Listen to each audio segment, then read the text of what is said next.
Game over, man. Game over. You're gonna need a bigger boat. So serious.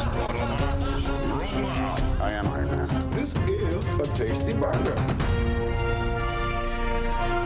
Welcome to the InSession Film Podcast. Welcome to episode 543 for July 13th, 2023, and I'm JD Duran. And I'm Brendan Cassidy. Thanks for joining us this week, everybody. Oh boy, this one's going to be a doozy. Oh, man.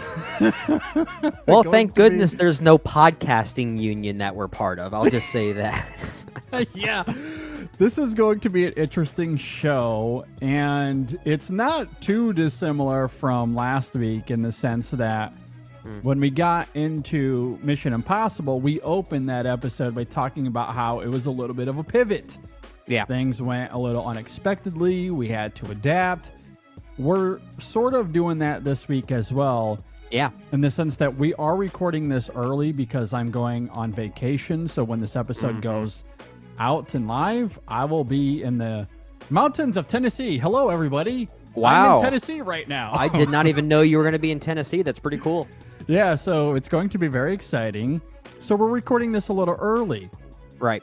As I noted, July 13th turned out to be a very historic day for Hollywood. It's interesting. We actually sort of had like a looser version of this topic, sort of top of mind to talk about. And then all of a sudden new breakthroughs came out that just kept fueling the fire that we needed to talk about. It's as if Hollywood was listening to Brendan and JD of the InSession Film Podcast thinking, yeah, you guys want more to talk about? Here you go. Here you go. I absolutely, and it's interesting because, we brought up the current state of cinema as a topic, 3 weeks ago now, something to that effect. And at that time, it was inspired by these incessant box office disappointments. It seemed as if the studios were losing a lot of money. People aren't going to the theaters as much anymore. And so we tried to dig into the root of what might be driving that. Yeah. And then, the next week there was a little bit of an update. We had to talk about that a little bit further. Right. And then there comes the SAG strike. Yes. And what we've been hearing from the studios and their perspectives and the disparity between them. So, yeah, we were going into this episode already with that in mind because that's been looming for a little while now. We did not anticipate that today, as we are recording this, the floodgates would open. And God, did the floodgates open? Yes. Many news outlets breaking, not just the news itself of the SAG strike, which I believe starts at midnight tonight as we are recording this, is the official start time, if I'm not mistaken. But also some of the verbal rumblings that apparently have been that have been happening behind the scenes. Apparently a few flies on the wall have been letting loose some of the conversations that have been happening that some studios were willing to financially offer that kind of led to this breaking point for these actors. Yeah. We'll certainly talk about that as well. I saw one tweet. I forget who it was, so please forgive me. So I can, I want to give credit where credit is due, but I can't quite do that yet. But someone said that I don't want to see anyone complaining about one-dimensional villains in superhero movies anymore. Seriously, or these movies that are about the wealthy eating the rich, which was a prominent theme last year, and as derivative as they may come off, or it's a little misguided or one note. Yeah, I don't want to hear it about those movies either, because what we're seeing right now is exactly what the menu had tried to warn us about, for example.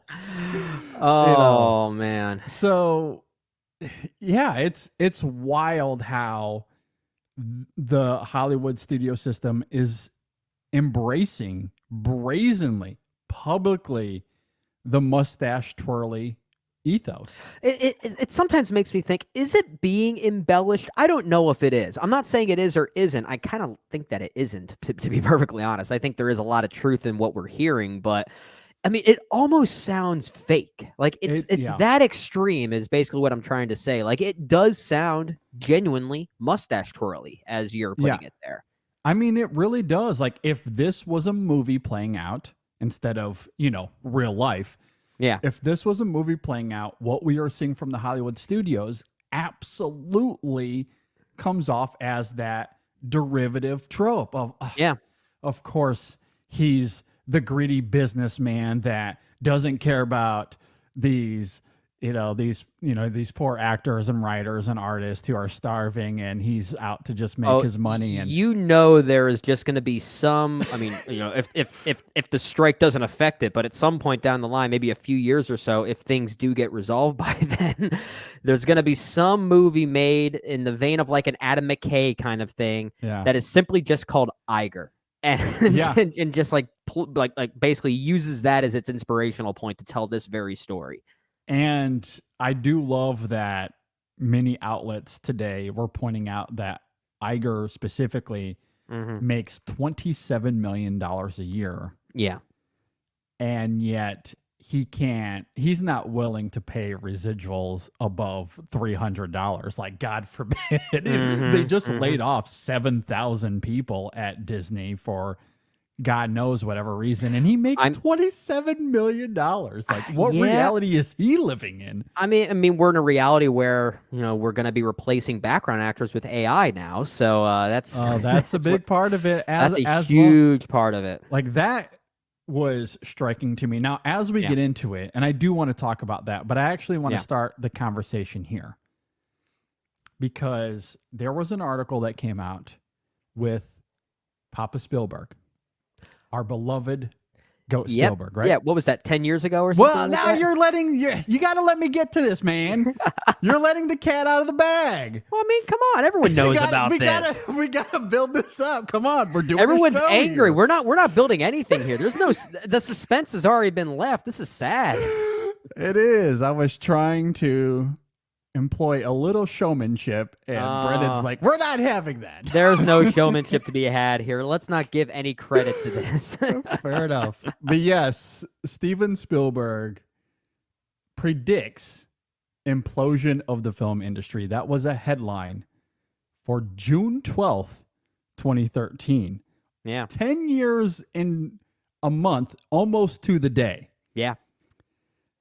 And not only is that an interesting headline, I actually want to read this first paragraph here. Okay. In this article. Steven Spielberg on Wednesday predicted an implosion in the film industry is inevitable, whereby a half a dozen or so $250 million movies flop at the box office and alter the industry forever. What comes next, or even before then, will be price variances at movie theaters where, quote, you're going to have to pay $25 for the next Iron Man. You're probably only going to have to pay $7 to see Lincoln, end quote. He also said Lincoln came, quote, this close to being an HBO movie instead of a theatrical release. Wow. That is the first paragraph of this article that came out in 2013, in the summer of 2013, 10 years ago. Is that not verbatim what just happened? More or less. When we're talking about these flops. And that was what started this conversation with us a few weeks ago. Where, again, let me read it again. The industry, there's an implosion in the film industry is inevitable, whereby a half a dozen or so $250 million movies flop at the box office and alter the industry forever. Yeah. What did we just talk about with The Flash and Transformers and Indiana? Like, how much did those movies cost? Man, at least that or more. Spielberg, Lucas, where is your time machine? I want to try and take this for a test ride myself. Yeah, seriously. So, like, that's exactly what just happened. And I find it also fascinating because in 2013, yes, Netflix did exist, but the streaming wars had not begun yet. No. The only other option at that time was HBO. Yeah. And Spielberg states specifically that Lincoln was almost an HBO movie. So even at that time, the seeds of what we're getting now was very much there, and he could foresee where this was going to go. And how many times have we seen movies like a Lincoln, in a broad sense, a big historical epic of sorts that would nowadays be a Max original or something look at Scorsese, right? Like something like The Irishman. Like Netflix had to fund that. So to Spielberg's point, Lincoln, if it came out today, would have to be an Irishman. It would be a Netflix or an Apple funding that, not the theater system. No. So it was very prescient the way that first paragraph is like. I read that today and it blew my mind. I think the word that he used that I think is so appropriate is implosion, right? Yes. Because it is literally happening within the actual system, and we're noticing that now, and we're seeing the residual effects of that, and it's damaging and it's devastating. And we've talked about that for many, not even just weeks. We've been talking about this for years, sometimes offline. A few times it would make its way into our conversations, and how we notice we notice these things, whether it be directly or indirectly, affecting the quality of films, and audiences are starting to take notice, and that then bleeds into financial troubles. So we have been sort of seeing this firsthand. We're just now noticing, or verbally noticing, the root problem even more that we always knew was there, and it makes it even more devastating to know how right Spielberg was for the past decade. Even that's just insane. Yeah, absolutely. Because we knew that the industry was heading in this direction. You're right. We've talked about this several times before on the show. But COVID certainly progressed all of this by about 10 years or so. It exacerbated it pretty quickly. Absolutely. And then the other big thing, and you noted this a few minutes ago as well, the inclusion of AI now. Yeah. Which I also find hilarious because Hollywood itself has warned us about AI and its destruction for years. For decades, Hollywood has been delving into this topic come on. Why can't James Cameron just be the head of Hollywood?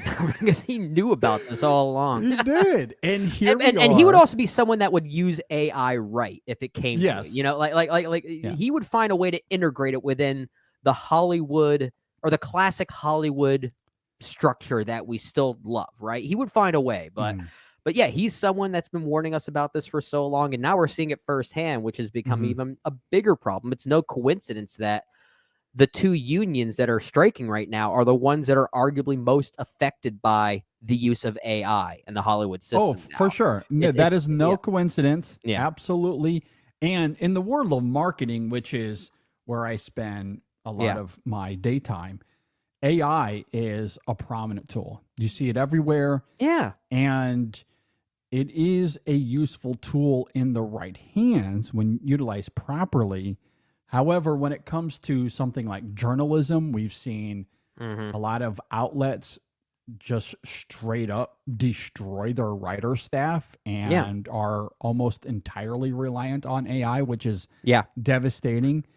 And then now with the Writers Guild, Hollywood is obviously wanting to do the same thing. They want AI to write scripts and human beings to simply touch it up. And I don't know how that will work. I don't see that being something that will be sustainable. I don't either. Well, because what you're doing with those specific situations is that you're taking away a voice, right? A unique voice. And this is not just affecting movies and television within a Hollywood system like that. It could even affect, really large scale content creators, YouTube creators that actually function like a business, right? If they were to actually employ AI or Chat GPT into their workload, it completely affects those that are actually working behind the scenes there as well. I mean, you're right. There is definitely a positive use that could come from that in the right hands and in the right way. It could be, useful, and from a time standpoint, for sure. Like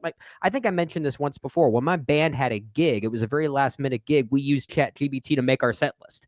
But that doesn't require a voice necessarily. No, It's more of a practical use as opposed to an emotional use, and that's where it becomes very problematic. Absolutely. And that's where, again, in the world of marketing, it can be very useful because you're using it for practical reasons, sometimes mathematical or analytical reasons. And in that context, it's perfectly fine. And to me, it's been very helpful. But yes, when it comes to a vision, when it comes to a voice, artificial intelligence cannot replicate the human experience. And when it does, we're in trouble. Yes.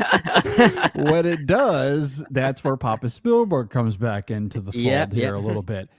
But it cannot replicate the human experience. It's the same thing visually speaking, and this circles back to today's events because we found out that the studios proposed AI as being something where they scanned actors' likeness for 1 day's worth of pay and then using that likeness in any form without any pay or consent moving forward, which is nightmarish. Do you know what that sounds like? That sounds like Hollywood scanning your image and saying, "We own the way you look now."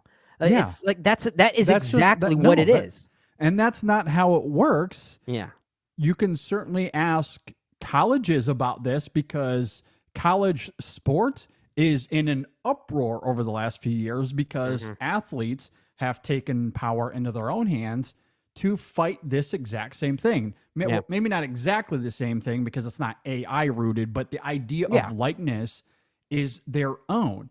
And they've taken control of that. And now college athletics is a very different animal than it was just 3 or 4 years ago. Right. And now the Screen Actors Guild is having to fight this same battle, but maybe even on a steeper uphill because the inclusion of AI certainly adds a more prominent or a more challenging hurdle that they have to cross here. And the thing that upsets me the most with this specific example that we're talking about is that specific role that they're saying that they're going to take a likeness of, which are the quote unquote background actors.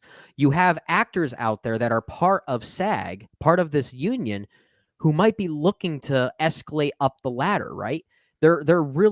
They need this work, right? So if they realize they're going to be scanned and used for other properties, but they don't have to work for those, and they're only getting paid for that one scan of likeness that they're taking, that completely limits how much that they can actually make a living off of. But that's just the beginning. Exactly. What it will evolve into is, well, Harrison Ford doesn't have to really be in this scene. He's just standing there. It's these other two characters talking, so we'll just CGI his likeness into this frame. Yeah. You know, that like it might start with background actors, but it will quickly evolve to prominent actors who don't have to act in a certain frame or in a certain scene, and their likeness becomes included into the frame because of this. And I can't foresee that being something that these actors want. I mean, and as a consumer of art, certainly don't want it. And I want to circle it back to that human experience because it's not just writing, obviously, and perhaps even more prominently with visuals. When we see these AI videos that come out, we talked about this a few weeks ago with Wes Anderson, but certainly there are many other examples. It is like the uncanny valley is extraordinary in these videos.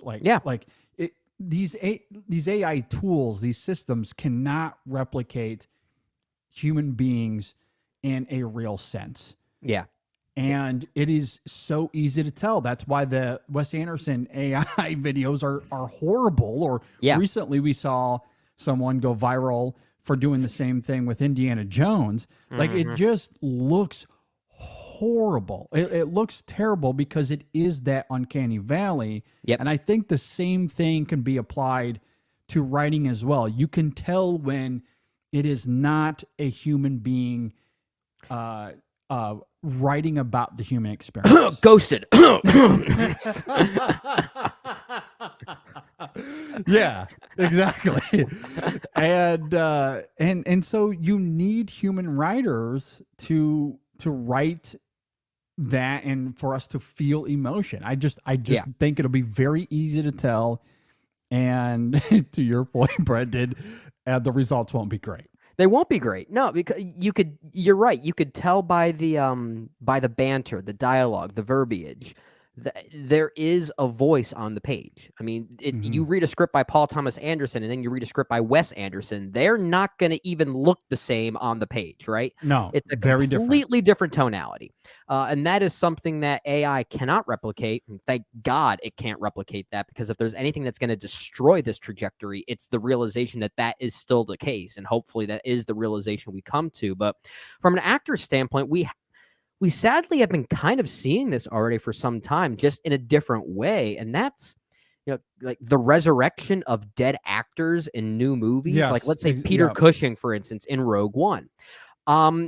It's certainly a different situation, but also not really, right? I mean, in some ways, it is kind of the precursor for what we're talking about here, and how that could then tailor to well-known characters or even well-known actors that can't be part of the film, even if they're no longer, or I should say, even if they're not, for lack of a better term, dead. If they're still alive and don't want to do that property, they can get scanned digitally into a movie and say they're in it. And it's just, it's a wild theory that exists around that. Absolutely. And when Rogue One came out, there was a lot of controversy around it. Disney got into some hot water.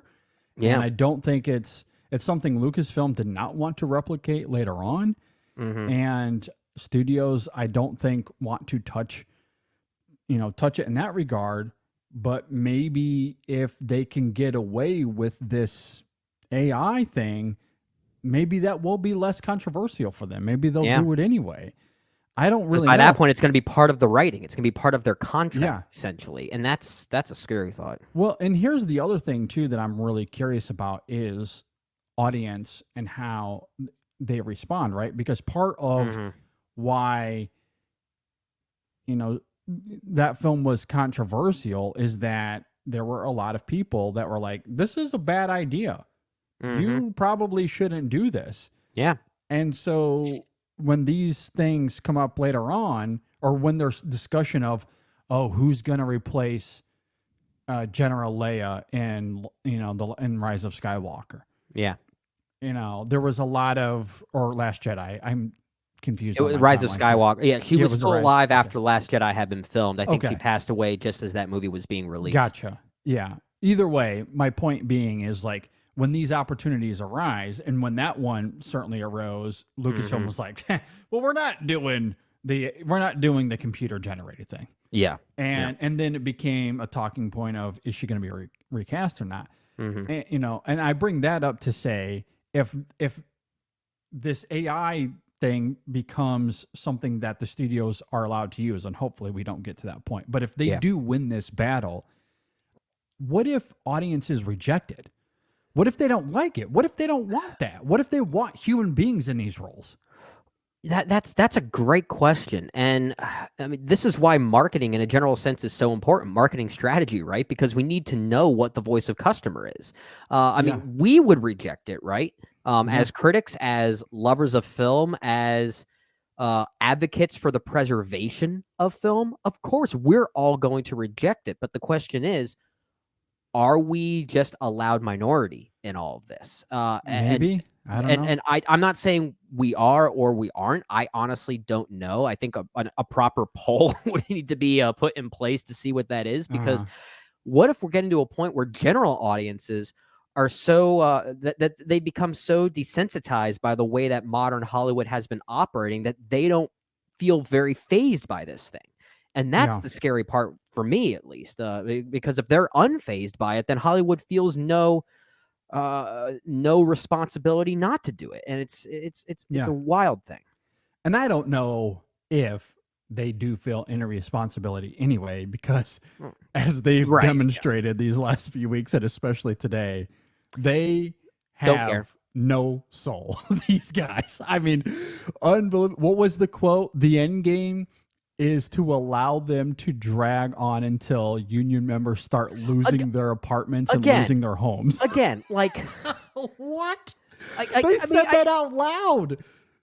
Is that true? I mean, come on. Like that is just that's a movie script waiting to happen, right? I mean, yeah. that was truly said. Exactly. Like to your point earlier, that is so obviously mustache twirling. Like that. If this were a movie, we'd be criticizing the villain for being one-dimensional. Exactly. I mean, that is so cold-hearted.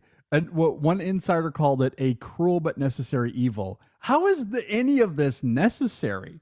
Like, that's what I don't really understand here. It just completely spits in the face of the art itself. And it's a shame that, the writers and the actors are being the ones that are receiving the short end of the stick when we see these movies, and of course we talk about the direction and all these other attributes that certainly play into what makes a great movie. But I mean, the in many ways, the tone and the face of all of these properties come from those who are now on strike. And it's so unfortunate that they're not given the credit for what makes a product that this studio is selling so great.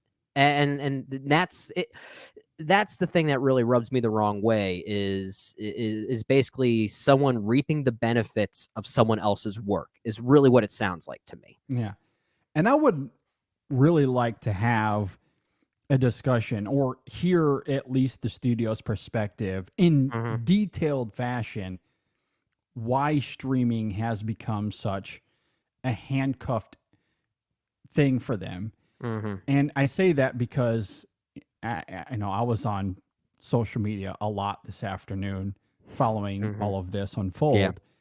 And someone was tweeting out Bob Iger's comments and perspective on streaming and why it's a problem. And hey, if you look at it from this perspective, it's understandable. Which championing Bob Iger in all of this is a choice. Well, Dad. It makes it a pretty ironic choice because if you just take those comments from Bob Iger in a vacuum, then yeah, if you look at it broadly, okay, maybe he's making a point that there are problems with streaming platforms that need to be fixed, but it just makes his overall comments on this whole situation so borderline hypocritical, right? Well, and here's the reason I bring up specificity is to say this, because when this user on Twitter was throwing out these screenshots and here's what Bob Iger had to say. Bob Iger didn't say anything. Yeah. He said a lot of words to say nothing. All he said is that the system is quote unquote broken. What does that mean? Because he wasn't specific on why it's broken, on why they can't pay residuals comparatively to the cable structure that was there previously. Right. That has not been talked about out loud, at least that I have seen. Maybe this is out in the open and I am just ignorant of it. And I'd be open to someone showing me the evidence of why this is such a huge deal. But again, I go back to the Bob Igers of the world, the David Zaslavs of the world, make $27 million a year. And these guys are spearheading projects that cost $300 million that are bad investments, and they're throwing them to theaters and losing tons of money in the process. These guys are bad, capital B, objectively bad at their jobs, and yet they get paid $22 million a year, yet these artists they can't be paid their residuals. So where is the system broken, Iger? Where? Because what I see is broken is that you're cutting jobs, 7,000 of them at the very least. You're making 300 times more than most of these do in a year. You're doing that a day. Yeah. That to me is where this is broken. It's not streaming that's broken. So I would love to hear Iger break down specifically. Give us the nuances. Why is this broken? Why can't you pay these residuals? Because the comments he made they were vague. You can't read any, there's no perspective to be had because he's talking in generalities Oh, it's broken. Well, why? Why is it broken? He's not wrong that it's broken, but let's talk about why it's broken. You're absolutely right, and it's such a shame too. I mean, you could definitely clearly sense such apathy in these words that are being said, especially when you've got the head of Disney making comments like, "Oh, the system's broken." Yet they laid off so many jobs in many of these acquisitions over the years, such as 20th Century Fox, and they're using that logo as the butt of a joke for Deadpool 3, right? Yeah. It's I mean, like that just further proves the ignorance and the hypocrisy all at hand here, right? It's absolutely nauseating. Or how about, you want to talk about a broken system here, Bob? Although this isn't Bob, I think this is Zaslav. But I saw earlier today that Steven Soderbergh has a new series out on HBO Max or Max, whatever it's called now. I'm still going to call it HBO Max. Watching knew that because I raised my hand. I didn't, and I love Soderbergh. Like there was zilch, nada, no marketing for that whatsoever. And if you go to Max, if you go to the homepage, I virtually guarantee it's not on the homepage. Oh no, it's going to be something DC related or something like that, right? Going to be buried, or it'll be plastered with the new season of whatever that new Sex in the City show is, and just like that, is that the name of it or something? It's something like that. Yeah, it's going to be something like that that's plastered all over the homepage, but nothing by the legendary Steven Soderbergh at this point. Yeah, I mean, let's start there. Let's talk about how the system is broken, David. Let's talk about diversifying content, right? Let's talk about diversifying content for the audiences and not just target a certain audience that tends to watch the same things over and over again. And let's create art, not content.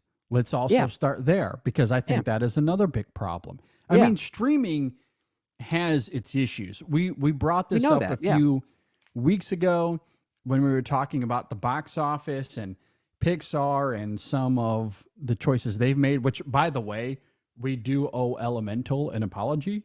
Because that movie has gone on to make a lot of money. I did mention that there was at least something kind of promising about the consistency of its monetary gain when we talked about that maybe this is not going to be a bad thing, and it's actually doing pretty well now. It's kind of crazy. Like looking at it here, worldwide, it has made $259 million, which is a lot better than what it was a few weeks ago. So, and I think I read that it was something like that. It's the best Pixar movie, I guess, since COVID had happened. Which kind of makes sense because we're 3 years removed, or 3 years since the beginning of it. I use that to say, okay, here's a great example of releasing original Pixar movies back in theaters now. Screw this whole Disney Plus exclusive thing. And Luca's still a big hit. We talked about this. Let's throw that back in theaters for its 5-year anniversary. We're getting close to that. Yeah, absolutely. I would love to see that, but I don't know if it's people needing to warm up to it, or maybe it came out at the wrong time. There was just other movies that people wanted to see first. Maybe that's what it was. So, I mean, also, let's not lose sight of the fact that $260 million is much, much better than what it was previously, but it's still a far cry from Pixar. Oh, it's not great, but I mean, we're not going to get $800 million Pixar movies right off the bat after the failures that they've had post-COVID, right? It's just it's not going to make that jump unless you're, I don't know, unless you're Toy Story 5 and it's reviewed to be the greatest animated movie of all time. It's but still, I don't love Pixar's strategy for the reasons we talked about a few weeks ago, but I am happy to see that Elemental is not the bomb that we thought it was. It actually has done much better, and actually holds a little bit of stature given recent animated movies. So that was exciting to see. However, circling it back to what we're talking about, we're trying to find some positivity in all of this. It's hard now. But that is to say, streaming has its issues. I don't necessarily disagree that it is broken, but I think critics, hopefully audience as well, we are certainly looking at the definition of broken in a very, very, very different light than Iger. where Iger is simply looking at it in terms of math Mm-hmm. and numbers, and he doesn't want to pay the artist because of whatever math he's looking at, which they won't tell us. They won't tell us why he thinks it's broken, and it's not for the reasons you and I are talking about. And that's the problem with business nowadays, is that you can mathematically decipher what your business is doing positively or negatively, right? Like there's a way you could do that across the board, but not every business is the same. Other businesses need to operate with different customers and different strategies in mind. And that's where I think this is even more problematic, because yes, you can look at it mathematically, and Bob Iger might be the best finance advisor that you could probably work with. He probably knows numbers like the back of his hand. He could probably balance both our checkbooks in like 5 seconds if he wanted to. But is that the right mindset for a movie business? And that's where the question, I think, is even, is not being really talked about enough here. Well, and if this also comes down to not wanting to pay the artist, switching gears a little bit back to Zaslav here, but why are you even greenlighting a Soderbergh show? Yeah, that he's if you're not going to market it, if you're just going to bury it, like what is the point? Because you don't want to pay Soderbergh residuals or the actors so why are you even doing this in the first place? Like, why are you greenlighting Willow if you're just going to take it off after 2 weeks? What is the point of that? Like, again, to me, that's where the system is broken. It's not because Iger sees numbers on a balance sheet and the math isn't adding up to him. Like, it's broken because you have bad people, bad human beings, as we've talked about, are soulless, cold and heartless, making decisions, and they don't know anything about art. And they're certainly not making decisions based off of art. Right. And they're often contradicting themselves. Like, none of this makes any sense. Like, to me, that's where it's broken. And but he won't address that. He won't address his contradictions. No. Like, come on. What are we doing here? He won't address them, because then that means he knows that he's admitting to his greediness, right? I mean, that's more or less what he'll be doing, and he's not going to do that. But, we're smart enough to realize that that's all that's happening here. Yeah. I also think it's wild, again, going back to the historical part of this, that earlier today, as we are recording this July 13th, that Oppenheimer had a premiere, I believe, in London. Is that where it was? I'm trying to recall here. I'm not really too sure. I don't think it was London, because I know we had a couple. Or maybe Barbie had a London premiere. Yeah, because I know we had a couple film critic. I know we had a couple film critic friends here in the States that got the chance to see Oppenheimer. May have been New York then. Yeah, that's what I think it was. At any rate, the cast was at the premiere. They're on the red carpet talking about this movie, and of course, because of what's happening, everyone is asking them about the strike. So we're getting loads of quotes from them about all of this as well. And then it's reported that the cast has left the premiere. Like, that is wild. We've never seen anything like this before. The cast left the premiere because of the strike. I know. Why? Just wild times. It's wild times. Truly unbelievable. This is the first time that both the WGA and SAG have been on strike at the same time since I think 1960 or something like that. I did see some stats. So for listeners out there, you can correct me if I'm wrong, because I believe it was like since 1980 or something like that, since the last WGA. No, not the WGA strike, but I think since the last SAG strike or something. I don't know, but I think it was WGA was in 1980. Yes. And then it was, I think, 1960 for both of them combined. That's right. Yeah. Now, of course, we had the WGA strike in 2007 as well. Yeah, and there was also, I think in 2017, there was rumblings that another strike could be happening with the WGA, but I think there was a deal that was solidified that prevented that from happening. But with regard to both of these unions going on strike at the same time, I think the last time that this happened was over 60 years ago. Well, we're in the middle of a history-making moment for worse and for worse. And look, the movies this year will, at least the movies themselves will hopefully be great. Yeah. Now, from a marketing perspective, things could get really fascinating.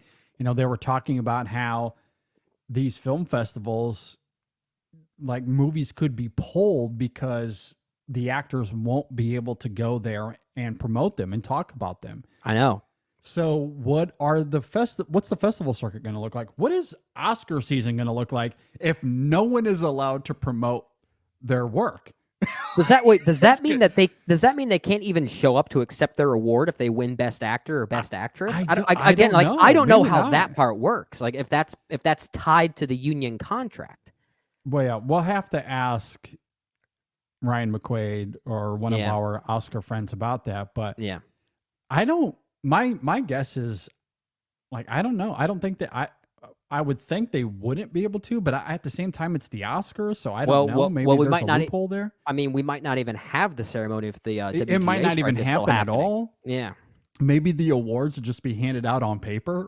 Well, they did that before. You remember that when the Golden Globes did that back in 2007? They just did it during like Entertainment Tonight and just announced winners. Yeah, because of everything that was going and that kind of gets back to my main point is that like movies this year, marketing aside, will be fine. We'll still get to see them. The quality of these films will not be prohibited.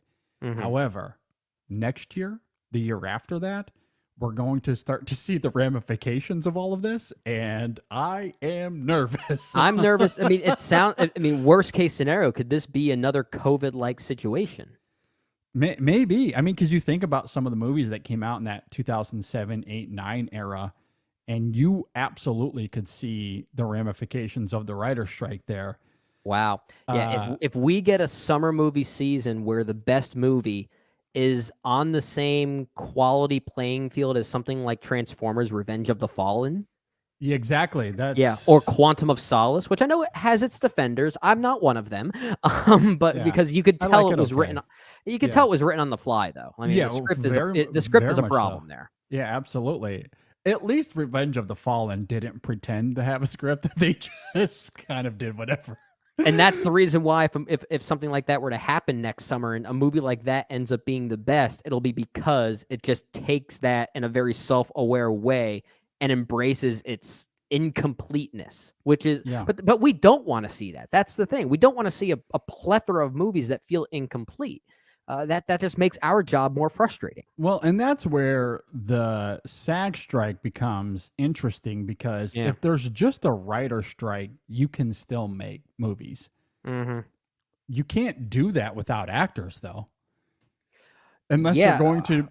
Unless you're going to work with actors that are outside that union contract. Yes, outside the union. But because I know like there are a lot of British actors that are apparently tied to a different union that isn't going on strike. So from what I understand, like House of the Dragon Season 2 is still going to be filming with those actors because they're part of a different union. So like in situations like that, it could still work. But that's not going to solve the problem temporarily, right? I mean, that's a subset of those that could potentially still work.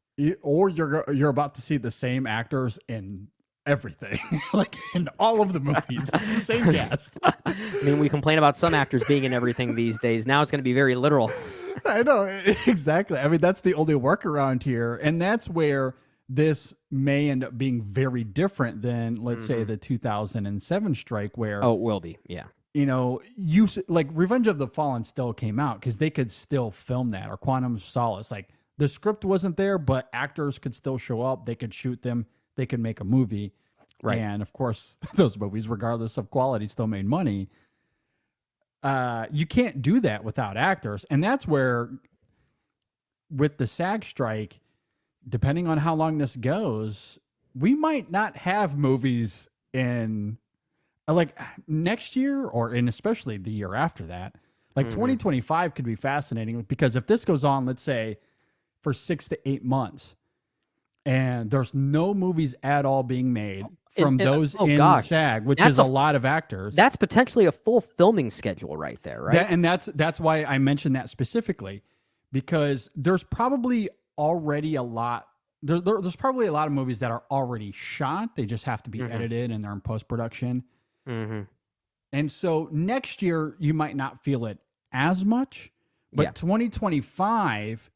when that 6 to 8 month period where the movies for 2025 would be made, if there's nothing at all being made aside from those you were talking about outside of SAG, it could be a very bare year for movies. And God knows the quality of them. Well, I mean, if we ever have an excuse to go back and review old classics instead of new releases, this is now our time. Yeah, I just the extreme pessimist in me wants to sit here and say, you know what? Let's enjoy the next week or so.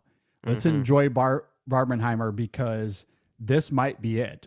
Like, as far as theaters go, as far as movies go, this could be it. Like, enjoy it now. We'll ride high into the sunset because it's all done. What I'm really hoping is that Barbie and Oppenheimer are both such big hits that they lead to this almost like trickle effect of people going back to the movies for almost everything, that it creates this like, oh, maybe movies have a chance to just be artistic and people will go see them. We'll resolve our differences and come back and, like maybe Barbenheimer will save the industry. So, maybe. I mean, they both end up being billion-dollar movies.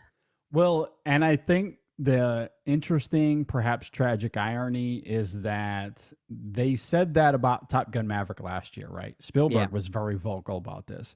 Top Gun Maverick saved theatrical distribution. Yeah, we did it. We saved the movies. Good job, everybody.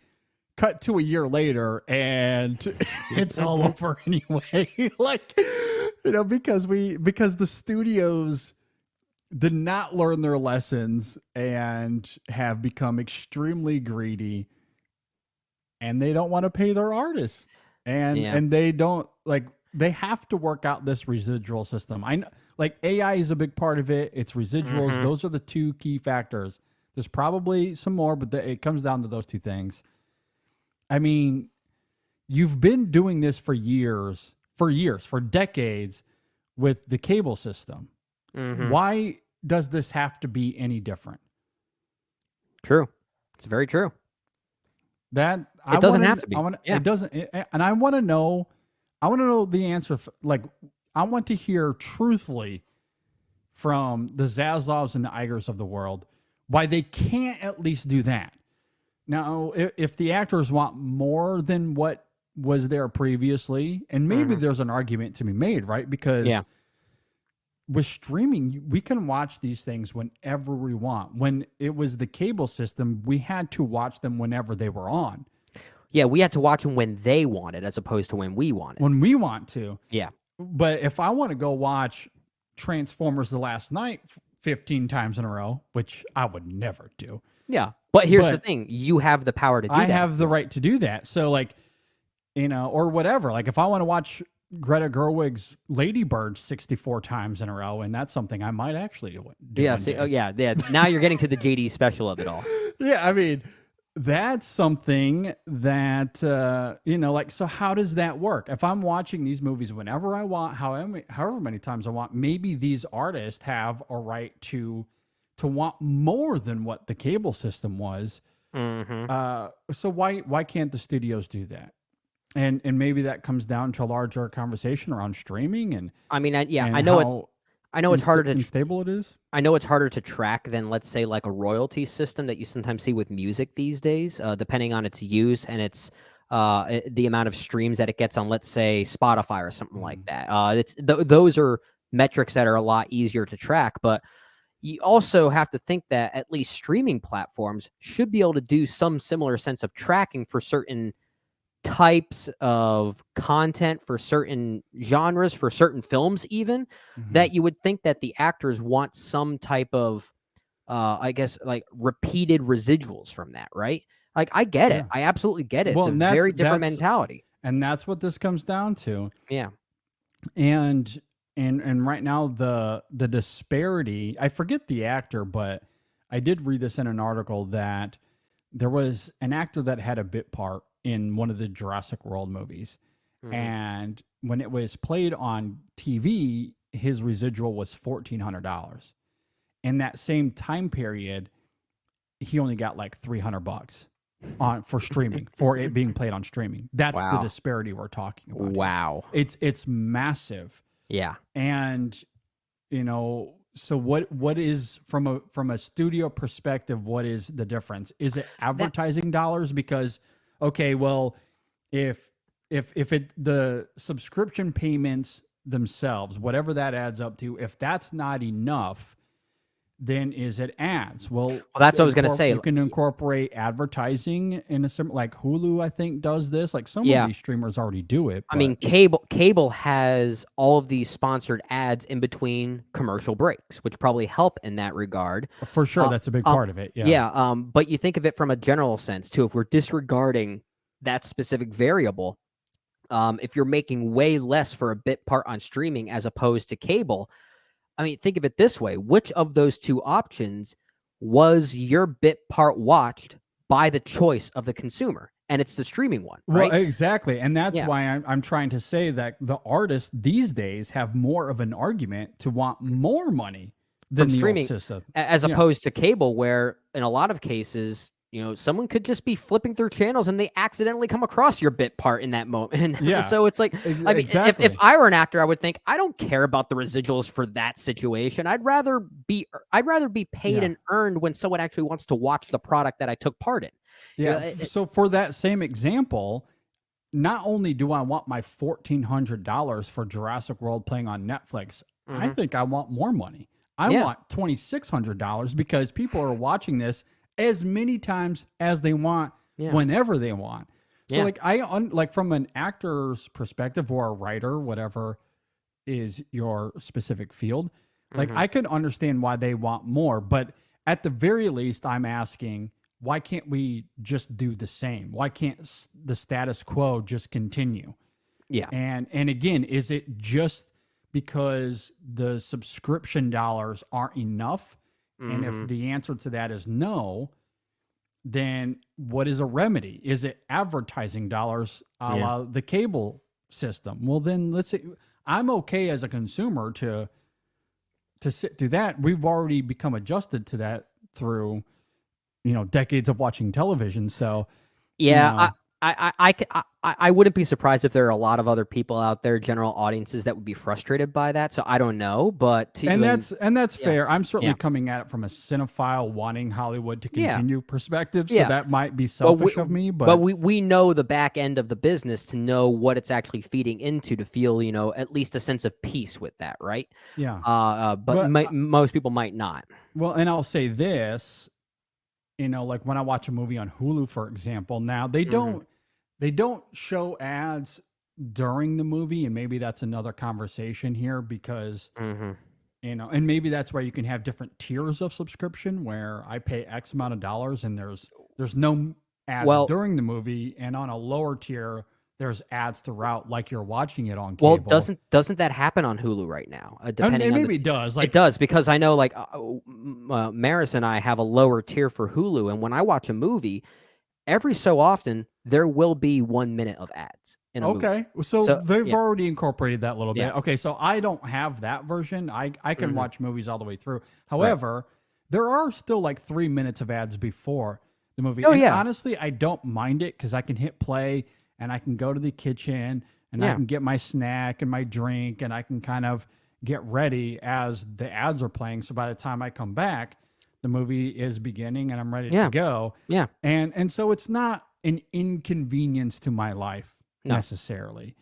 And I think you can condition audiences, and that's a big talking point. We've talked about this a lot over the last few weeks. You can condition audiences however you want. Yep. Pixar, looking at you again. Marvel to a certain extent as well. And that's another conversation, I guess. But you can condition audiences to be like, okay, here's a certain amount of ads at this tier, or a lower tier, here's when you can expect ads. And I still think the consumer will be, they'll still want to consume that art. Maybe. And those movies, because we've done this forever. We've done this forever. It's just a different way of doing it. And you still get the convenience of watching them whenever you want.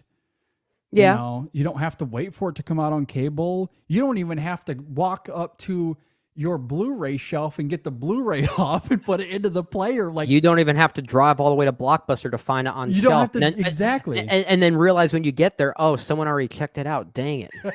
I miss that so much, though. I actually do miss that. I mean, I do. Weirdly, that gave me a sense of peace as well, knowing that I went to Blockbuster to rent a certain movie and it was checked out, knowing, I guess I like something that other people like. That's kind of cool. If Blockbuster ever made a comeback, now is the time. Now is the time. Now is a great time. And I would do it. I would be a member day one. I don't know if this is still the case. As we're talking here, I want to try and do this, but they did make a change to their website that almost got some people talking. This was some months ago, and I don't know if it's still the case. I'm actually going to type this out as we're doing this real time. I think I did see some tweet about it. If you go to blockbuster.com, it still says this. It says it's just the big Blockbuster logo, and it says, "We are working on rewinding your movie." Wow. Okay. And it's been like that for months. So maybe Blockbuster they will make a comeback. Maybe they're trying to pull a movie pass and make a comeback. I mean, I can imagine Blockbuster working more than a movie pass if movie pass uses the same business module that they had before. But I mean, maybe this is the time. Right. Yeah. I think it would be, especially given the problem streaming is having right now. And they might just have enough of a nostalgia factor with people like myself that target the millennials. I mean, they're the ones who are mostly, invested in this. And if we learned anything from Mission Impossible Dead Reckoning Part 1, or at least something it tried to teach us, analog, baby. Analog. Gotta go analog. Exactly. I mean, bring the typewriters back while we're at it. The AIs are after us. Yeah. I mean, we haven't gotten to our Mission Impossible Dead Reckoning conversation yet. That will be recorded by the time this episode goes live. I'm not sure the order of the releases. That review will probably be out already, I would say. But yeah, the timing of Dead Reckoning and what we saw today is hilarious. It's so funny. So how many people own this time machine? Lucas, Spielberg, and Tom Cruise, I think, so far. I guess so. Like, this movie was already going to do well at the box office, but now after today, I can only imagine what it's going to. It's going to go crazy, especially if the word of mouth around its quote unquote AI, entity. Yeah, the entity itself, starts to carry some weight, and people start realizing what the film is actually about. That's going to spark a lot of curiosity for people to see it. I think so. It is really funny, that timing. That's for sure. Yep. All right, Brennan, let's talk about some coffee. Given this conversation, we need it. I'm exhausted. It's exhausting. There's a lot to maybe not look forward to when it comes to Hollywood and cinema in the next few years. However, you can always look forward to Coffee Cult because it is delicious. It's a stress reliever as well. We need our stress relieved right now. Exactly. Just the aroma, just the smell. The aroma of it, the quality, the taste. Coffee Cult sources only specialty grade Arabica beans from over 50 countries around the world, meaning the quality of this coffee is unmatched. I learned this last week that they don't know what specialty grade means. And look, it's understandable. Before working with Coffee Cult, I didn't either. But what that means is you're talking about gourmet coffee, the best coffee that is out there. And that's all they roast. And they roast it in a very specific way to get the best flavors out of it. And they have a great variety of coffees. This is sometimes something that maybe we don't emphasize enough because they have coffees that are really fruity and citrusy that I particularly love. Like they have a new Colombian IPE that, no joke, tastes like strawberries. It tastes like blueberries. And it's amazing that you're getting that type of taste and it's not artificially added. Like that is a natural byproduct of what they're actually making. It's how the coffee is produced, how it is processed, how it is roasted. Those are all natural, 100% natural flavors. And then there's other coffees like their Peru or their Komodo Dragon. Sumatra, baby. Like, Sumatra. Or the so Sumatra. Good. Sumatra is another one where it has like these nutty, chocolatey flavors. Yeah. So just Great depending dessert on drink. what you, Yeah. it's incredible. So they have all kinds of great coffees that you'll love.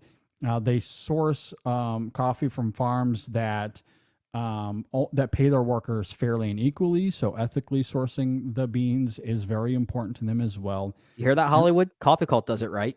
They do it right. They're not about greed. They are not. They're not replacing their beans with AI beans. No, they are not. And right now, if you go to coffeecult.com, that's coffee with a K, cult with a K, coffeecult.com. When you place your order at checkout, use the code ISF and you'll get 15% off. Again, that's ISF, coffeecult.com. The InSession Film Podcast is brought to you by our great friends over at First Time Watchers. And Brendan, we are talking about the end of Hollywood, which is really quite something because First Time Watchers also ending their show soon. Yeah, maybe appropriately. Who knows? Maybe we'll all be joining them soon. We'll talk about that. Maybe first-time watchers have a reason to end their show given their last episode. We'll talk about that. Yeah, absolutely. But this is a really great show that we urge people to go and check out. We do love them. Yeah, and in all transparency, we are sad to hear that they are ending at 500 episodes. They just released episode 498, so they are getting very close to the end, but they are a great supporter of our show. They've always been a great supporter of our show, and we've always been a great partner with them as well. At least we hope that we were. Hosted by our great friends, Tim, Walter, and Hermano. And we've been promoting their show all this time through this partnership because we love their banter and we love their knowledge of movies. And we think you listening, if you've never listened to them before, we think you'll love it too. Yeah, we've partnered with First Time Watchers since the beginning. They were one of the first podcasts to reach out to us when we first started back in 2013, 10 years ago. Yeah. And so it's a little bittersweet to see them near the end. Well, and not only that as well, JD, and we talked about this on their latest episode, but when you were nice enough to bring me on to InSession Film on the extra film segment as it was, my very first ever guest spot on another film podcast was the First Time Watchers. Yes. It was Tim asking me to join, and I was like, this is awesome. I don't know who these guys are, but I love being asked to do this more. That means a lot, and I really appreciated that. Speaking of guest appearances on the latest episode, we joined them. Brendan and I were on that show, 498. And you know what movie we talked about?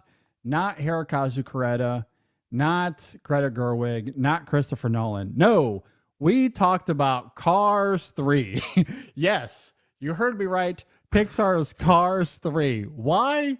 Only God knows. Ka-chow. Ka-chow indeed. And then the real story is Tim asked us for a few suggestions. Yeah. And I threw out Greta and maybe one other like real suggestion. And at the end, as a slight joke, because it's well known in InSession film circles that Brendan and I's review of Cars 3 was weirdly very polarizing. We had a heated debate over Cars 3. Yeah. So as a joke, I'm like, oh, Brendan would like to talk about Cars 3 again. Ha, ha, ha, ha. Thinking that it would just come off as a joke. But no, they did not take it that way. They called our bluff and was like, we're talking about it. So that's what they did. And so it's your fault. It's always your fault in this case now. I wanted to blame Tim and give him so much crap, but the second you threw that out there, even as a joke, I knew Tim's going to pick that one, isn't he? I mean, I thought that it would just be taken as a joke, but the joke is on me instead. So I do apologize.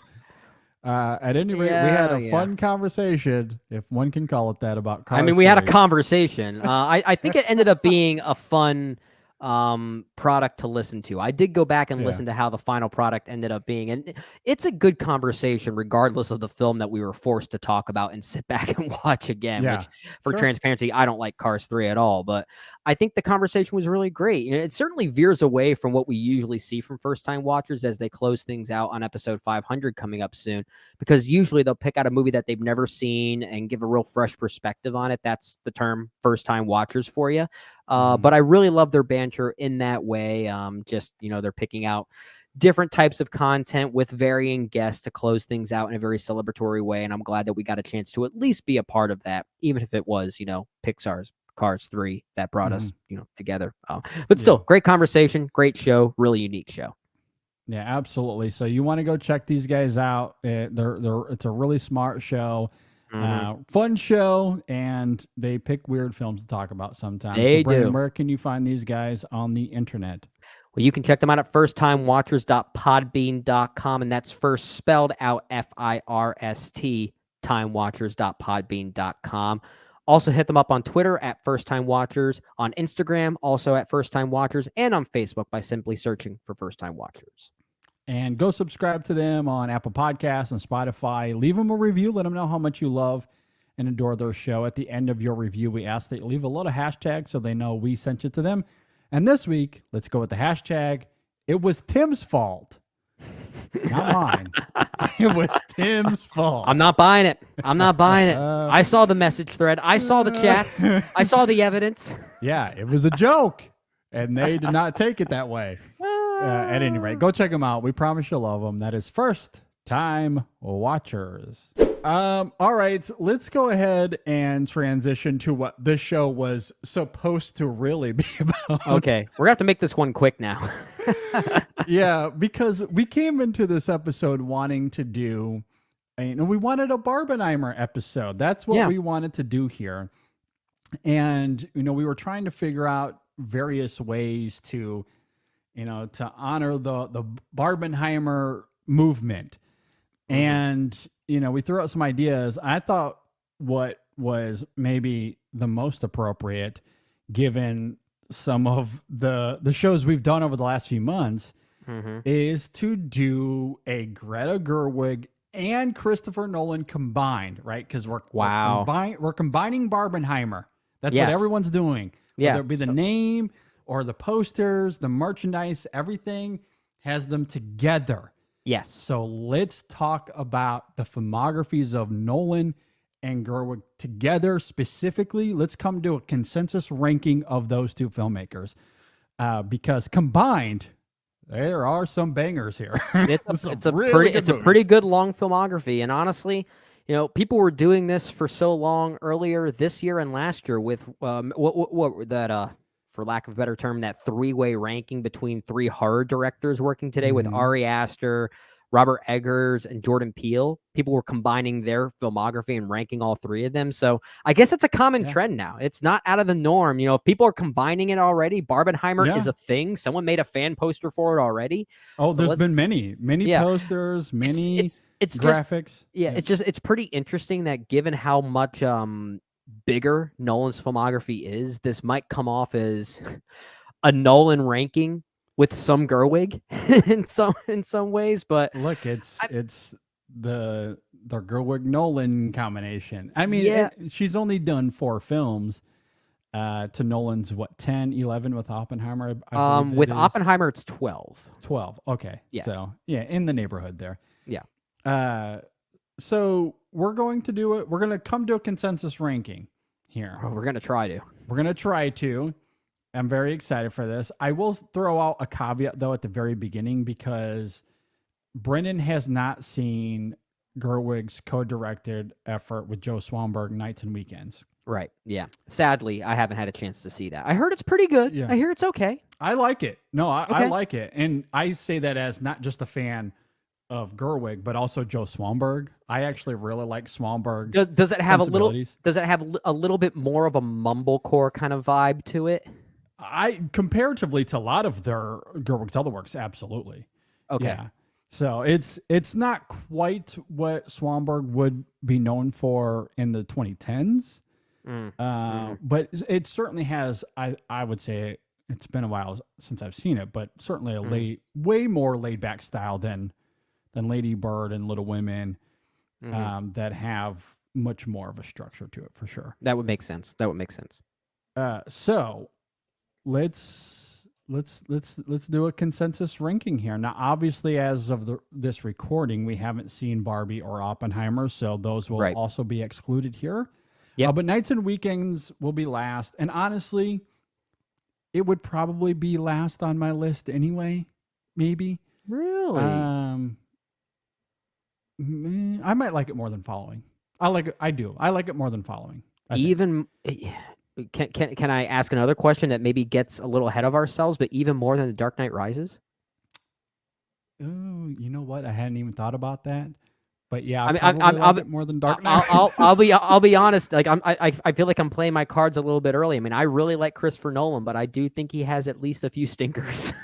Yeah, I'd have to rewatch the film. It's been a while. I mean, because I do like Nights and Weekends. I do like it. Is it a better movie than Dark Knight Rises? Probably, but I feel like I'd have to revisit both of them to say concretely. Gotcha. But yeah, I'd say as of now that we're talking about it out loud. But for the sake of this exercise, we'll put Nights and Weekends at the bottom since you haven't seen it. Just to okay, yeah, because I can't give it a fair shake and try and say that I think it's better than The Dark Knight Rises, even though cynically speaking, given how much I like The Dark Knight Rises, I'm going to assume I'm going to like Nights and Weekends more. I'll simply say that. Or, you know what? We could, I know you haven't seen it, so maybe you can, depending on our conversation with Dark Knight Rises here. So how about this? Maybe why we will include it. Why don't you put Nights and Weekends on the bench for a little bit until we kind of, let's go through what we've collectively seen, talk about them. Maybe it'll help you formulate your thoughts on where we want to put it after the fact. Yeah, that's fair. I like that idea. Okay. Obviously this is going to be Nolan heavy. He has just a lot more films at this point, but still it is all about combining these two directors. Yeah. So that's what we're doing here. Yeah. All right. Well, let's start with this then, and we're doing this as a consensus ranking, and so let's just go through this the way we did with the Disney movies. Yeah. With Following, how do you feel about that movie? Oh, I think this is a fascinating movie. I don't love it. I feel like it's Nolan sort of experimenting with what his not really his style, but what his narrative style would be, right? Because we sometimes see a lot of early filmmakers do a lot of aesthetic experimentation, but he doesn't really do that here. I feel like from an aesthetic standpoint, Following is pretty bare bones, and I think that's what works mostly in its favor. But you could definitely sense he's experimenting with non-linear story structuring and narrative and surprises. And you could definitely sense a lot of where his filmography would go from this movie, even just based on some of the character names that would be recycled in, let's say, Inception, for instance. Yeah.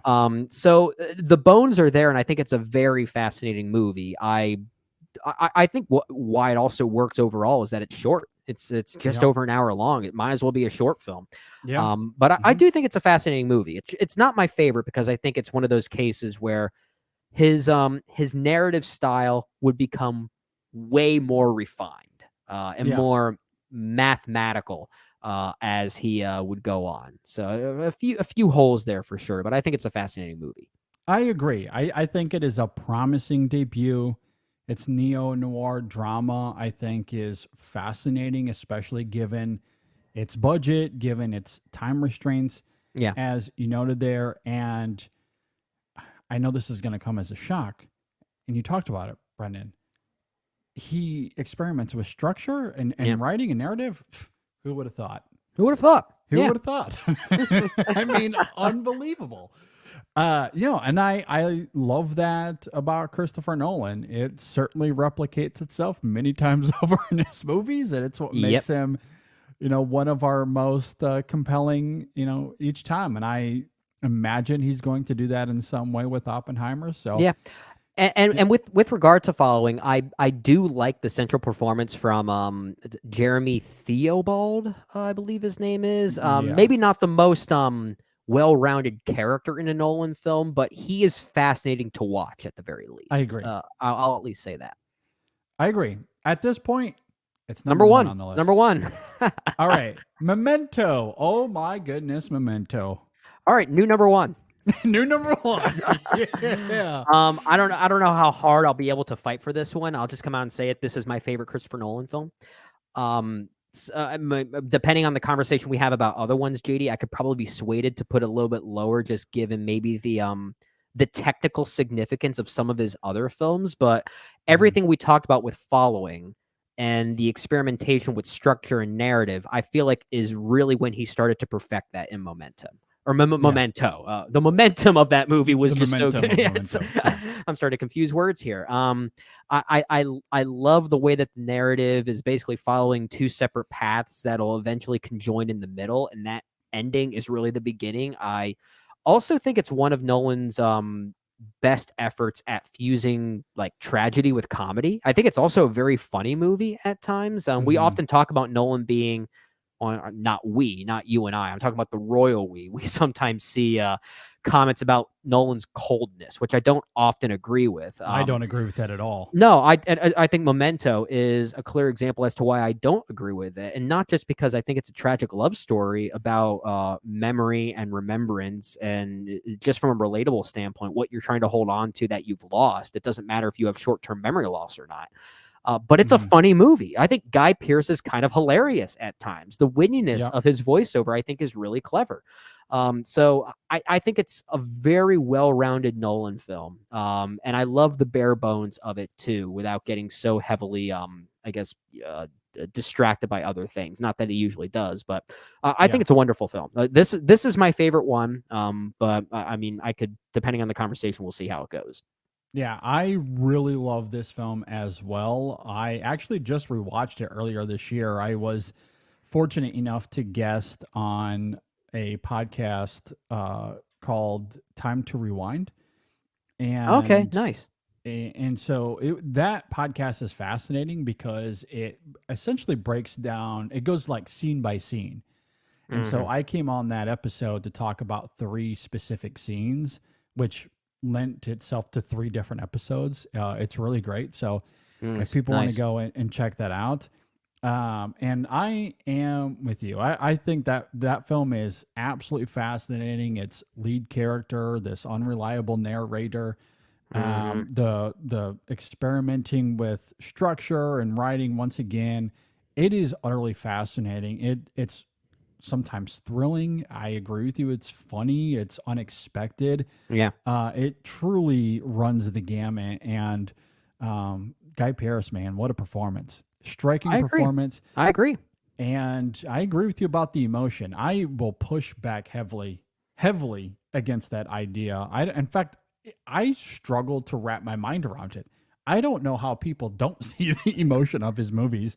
It's very much there. I don't think it's... Yeah, there are some where he tries to do that, and I don't think he quite succeeds. We'll get there. We'll get there. But I mean, at the very least, I feel like you can't say he's not trying to give his sense of drama. Yeah, and I'm not talking about successes. I'm simply talking about the absence of emotion. That idea, I think, is utterly absurd. And in several of his films, it's incredibly strong. Memento certainly being one of those. So yeah, I quite love that one as well. So yeah, I imagine this will be very high on the list when it's all said and done here. I hope so. So last year we did our 2002 retrospective, which included Insomnia. I believe we talked about this briefly offline. Yeah, if I remember correctly, you're not the biggest fan. I'm mixed on it. And part of it is that this is the Nolan film that feels like he was just a director for hire for me. And part, I don't think it's a bad movie. I actually think it's a well-performed movie. Really what saves it is, the Al Pacino and the Robin Williams of it all. I think they're really hypnotic together, and I love that whole aspect of it. I think there's a fascinating idea here that more or less probably existed in the I guess the Swedish film that it's based on. I think it was a Swedish film. That it, like this idea of a very despondent cop that believes he's doing good by doing bad, right? I think that's a very fascinating idea. I don't feel a lot of Nolan in it. And that's why I rank it a little bit lower than perhaps you do, even despite me at least recognizing it's a fairly entertaining thriller, though. I wish I felt more of Nolan in it. And I think that's fair. I think that's where you have to somewhat, at least for me, I would argue you have to separate it a little bit because it's not necessarily a Christopher Nolan movie. In that regard, I don't even know if it's close. It's the least of his movies as it relates to his thumbprint. But I do think it's a solid thriller. I think it's really well done. It's not one of the best films of 2002, but I think Al Pacino and Robin Williams, especially, I think they're really good. Yeah. They're committed in their performances.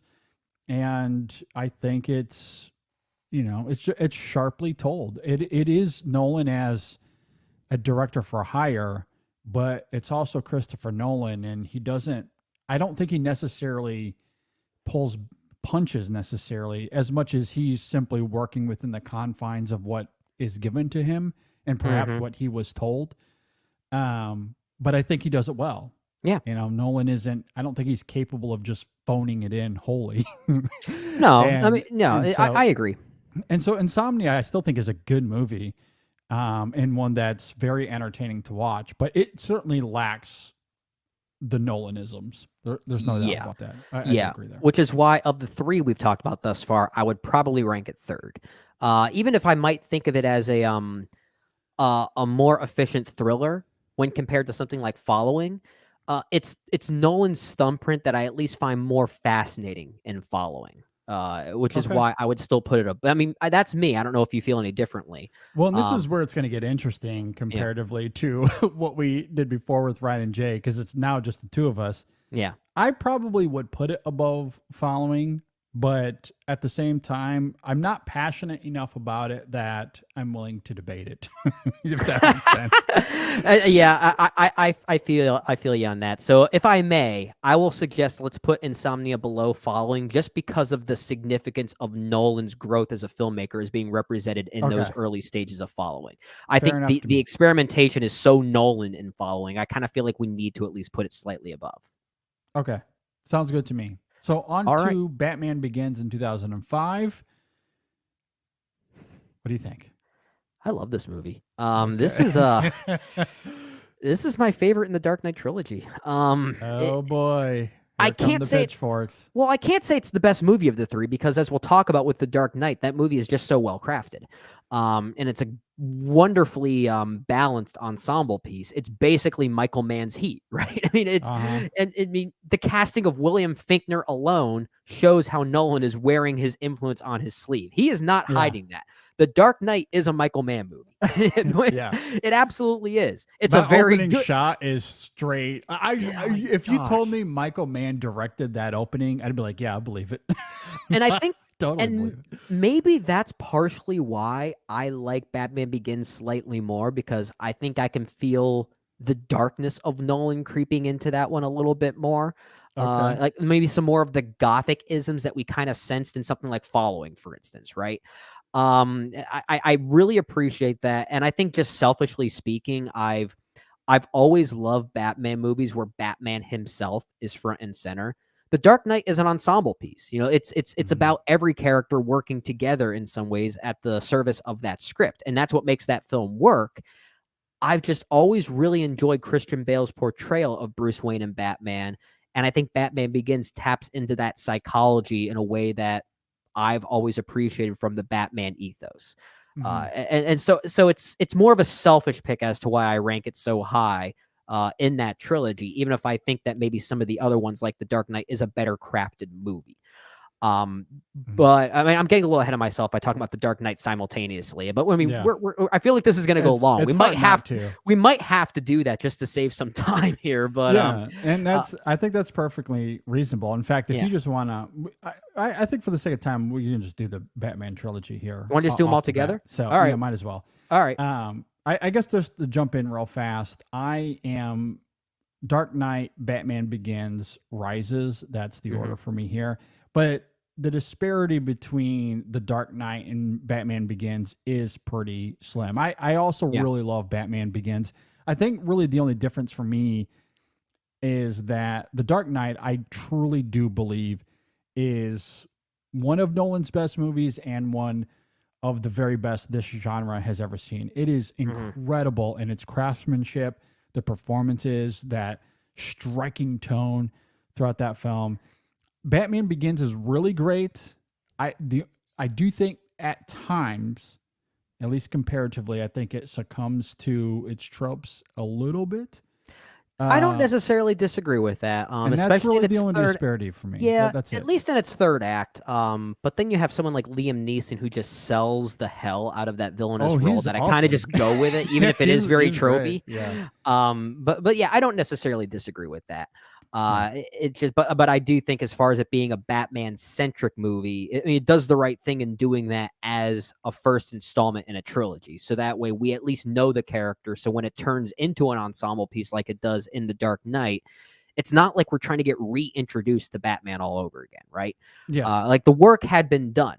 So I've heard some people say with The Dark Knight that Bruce Wayne himself has not much of an arc until maybe the final 10 minutes.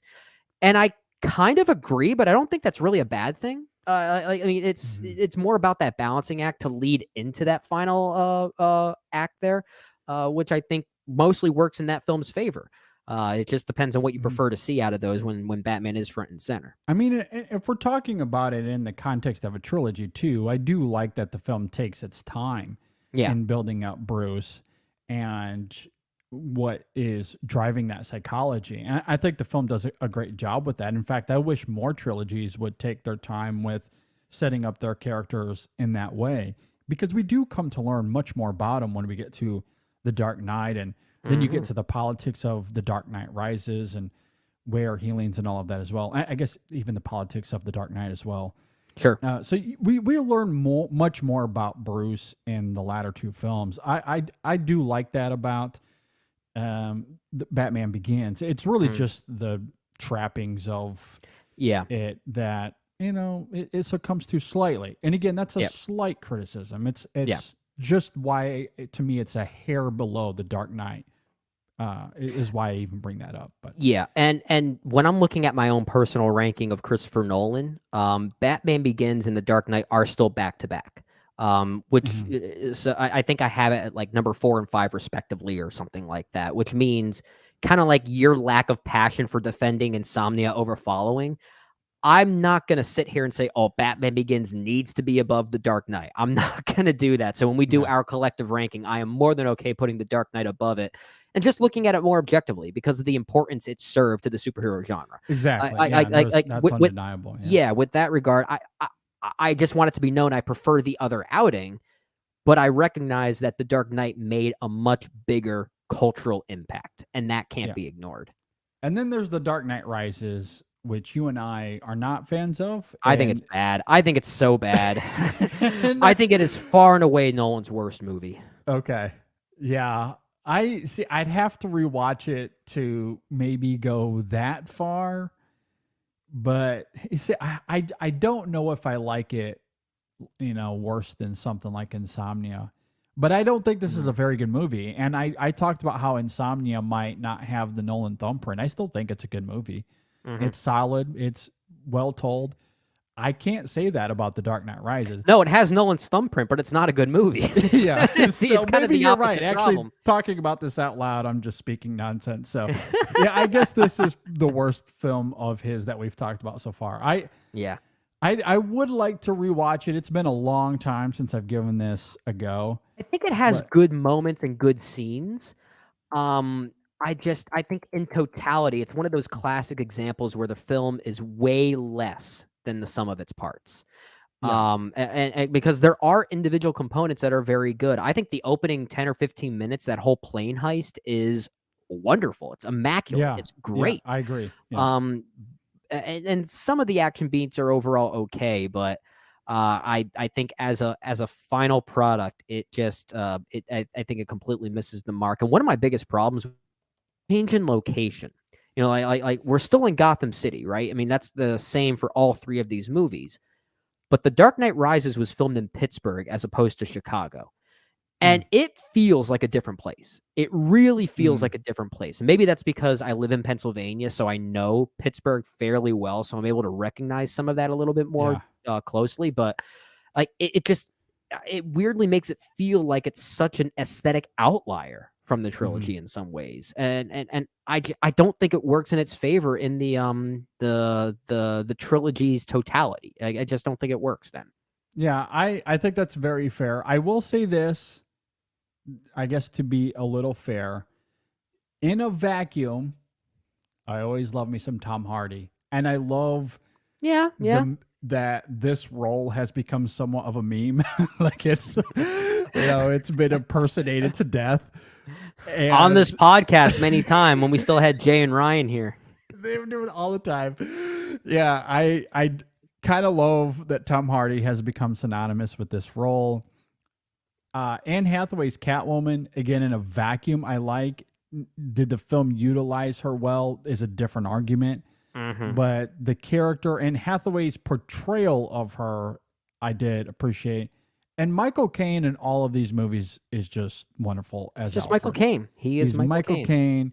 He's great. So, I believe you noted this as well. Like, yes, the film has its moments that are quite great. And so I want to avoid the extremisms. Like, I don't hate this movie necessarily. I don't think it's, I think it's a very messy movie. Narratively, there's a lot to be desired, but it has its moments that I very much do appreciate. But as we talk about it, I do think this is probably my least favorite of those that we've talked about so far. So we'll agree that The Dark Knight Rises goes at the bottom. Now the fun part begins, trying to place Batman Begins and The Dark Knight. Let's start with the easy one, because I feel like you and I would at least agree, because right now we have Memento following Insomnia, and then The Dark Knight Rises. I think we'll agree Batman Begins should go number 2, just below Memento. Yes. Okay. Yeah.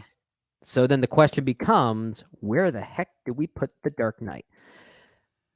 Like to you, is that number 1 so far? No. I think Memento stays at number 1 right now. Thank and God. Then The Dark Knight. Thank God. That's I was ready to have this debate here, trying to push for Memento at number 1, but yeah. While I did say I do prefer Batman Begins, I'll still go ahead and put The Dark Knight above it because of that cultural significance that it has. So then we'll put that as number 2 in this ranking thus far. Yeah, I think that's a fair compromise too. So, and also I noted I rewatched Memento earlier this year. That certainly helped solidify it for me a little bit. If I hadn't had that rewatch, maybe it'd be a little bit more debatable. But Memento is so good. It is so good. It's so good. I don't know. I don't think there's a false note in that film. Oh, I think when we get to was that a 2001 film or is that 2000? Because we have a retrospective coming up 2000. soon. Yeah, 2000. Oh, dang it. Okay, because I was going to say, if we have to talk about this film yet again for our 2001 retrospective, it's going to get dangerous. Yes. But yeah, okay. We'll save that for next year when we get to that next one.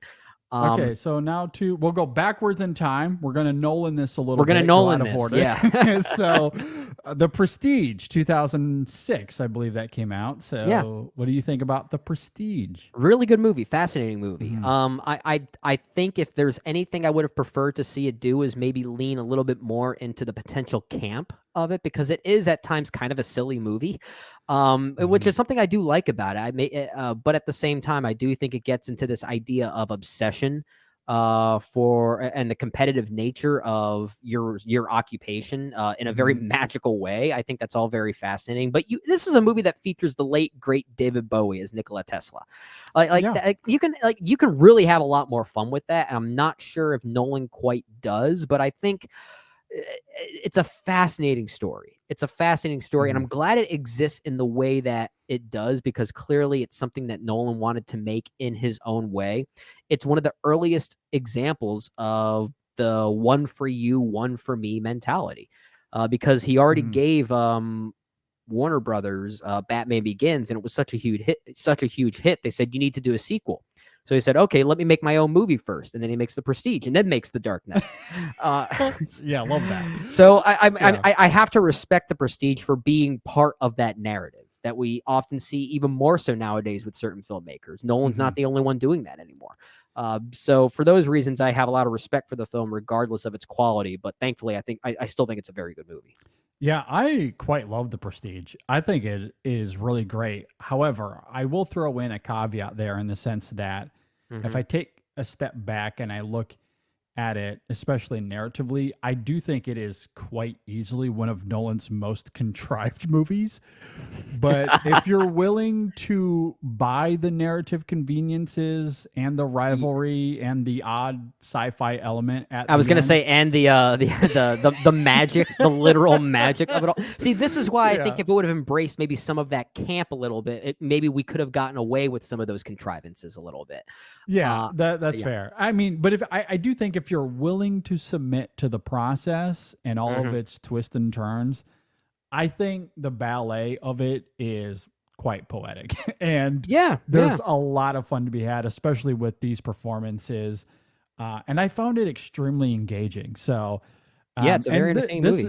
It's interesting too, like what rewatches will do, because this is one of those where on a first viewing, I could not get past those contrivances, and I found the film kind of tedious, I guess. And then I rewatched it. I succumbed to what the film was wanting to do, and I honestly kind of loved it on that rewatch. Well, I think really falling for it. I think a lot of it comes down to it being a very good performative film. It's a well acted film. I'm not sure how well the film would work for me if you didn't have actors as talented as Christian Bale and Hugh Jackman and Scarlett Johansson being able to convey what needed to be conveyed. Even Rebecca Hall in some of her moments as well, I think, are surprisingly tender. And this rivalry between our two leads, you kind of buy into. If you don't buy into it, the movie does not work at all. So that certainly helps, maybe despite its contrivances that you're talking about there. Yeah, and I do like its ideas on obsession, because it goes out of its way to depict like how far you're really willing to go to get your hands dirty. Oh yeah, it has it's brutal at times, and the way it treats those themes of obsession really remind me of like classic Hitchcock in some ways. This is probably Nolan at his most old-fashioned, and I don't mean that literally because of the time period that it takes place in. It actually feels like a movie that could have been told in this same tonal way in like the 1960s or something like that, which I kind of like about it. So again, if it would have embraced maybe the camp a little bit more, I could have gotten over some of those contrivances. But as it is, I think it's a very fascinating and entertaining movie. In this list thus far, so right now we have Memento, The Dark Knight, and Batman Begins in the top 3. I could put this at number 4. That's where I was gonna say 4. Yeah. All right. Once again, we think a lot alike, my friend. There. All right. Now this is gonna get fascinating. So let's move on to 2010's Inception. Yeah. If you don't mind, I might take the lead here, because I love this movie. In fact, I might be a little bit against the grain in how much I love it. I think this film is really great, and it's also one of those movies where, like, it quintessentially to me is why I push back against the idea that Nolan's films have no emotion. And I think this film is full of it. I think it is extremely the performances and all of that are incredible. Yeah. And boy, oh boy, do I love that ending, but not for the same reasons as everybody else. Like, I could care less about the top and the ambiguity of all of that. Yeah. Although it certainly is interesting, but that moment when Cobb comes back, and there's a reverse shot where we see Cobb, we see his eyes gazed into the distance where he can see his children. It cuts to the children turning around, realizing their father had come home. Yeah. And you get that next cut to Cobb. That moment of performance there is so good. DiCaprio, baby. DiCaprio. Incredible. And you couple that with Hans Zimmer's most iconic score. I don't even think it is a debate anymore. That track, Time, yeah, is everywhere. It is transcended time and space. It really has. And look, I'm not necessarily saying his score on the whole is his best score. No, but it's his best track from us. That track has it infiltrated the culture in a way that few others have. Although certainly it's Hans Zimmer, so there are others that have taken hold of the zeitgeist as well. But I don't know if any of them have reached the peaks that one did, especially we'll say from 2010 to 2015, 16, 17. That time, or that track was in everything, all kinds of media, trailers, videos. It was on YouTube, all kinds of shows. It was repurposed and everything. Yeah. And I think the brilliance of the score as well is, regardless of however it was used, it just works for everything. Like, it's so good. It is so good. And so to me, it's certainly one of the best scores of that year. And it does help heighten that sense of emotion that you get there at the end. And I also love the subtlety of what we see there too, because DiCaprio doesn't say anything. It's just the way he gazes at his children, and that sense of closure, that sense of peace, and that sense of, I'm glad to be back with my children, that I think helps accompany everything that we had seen previously.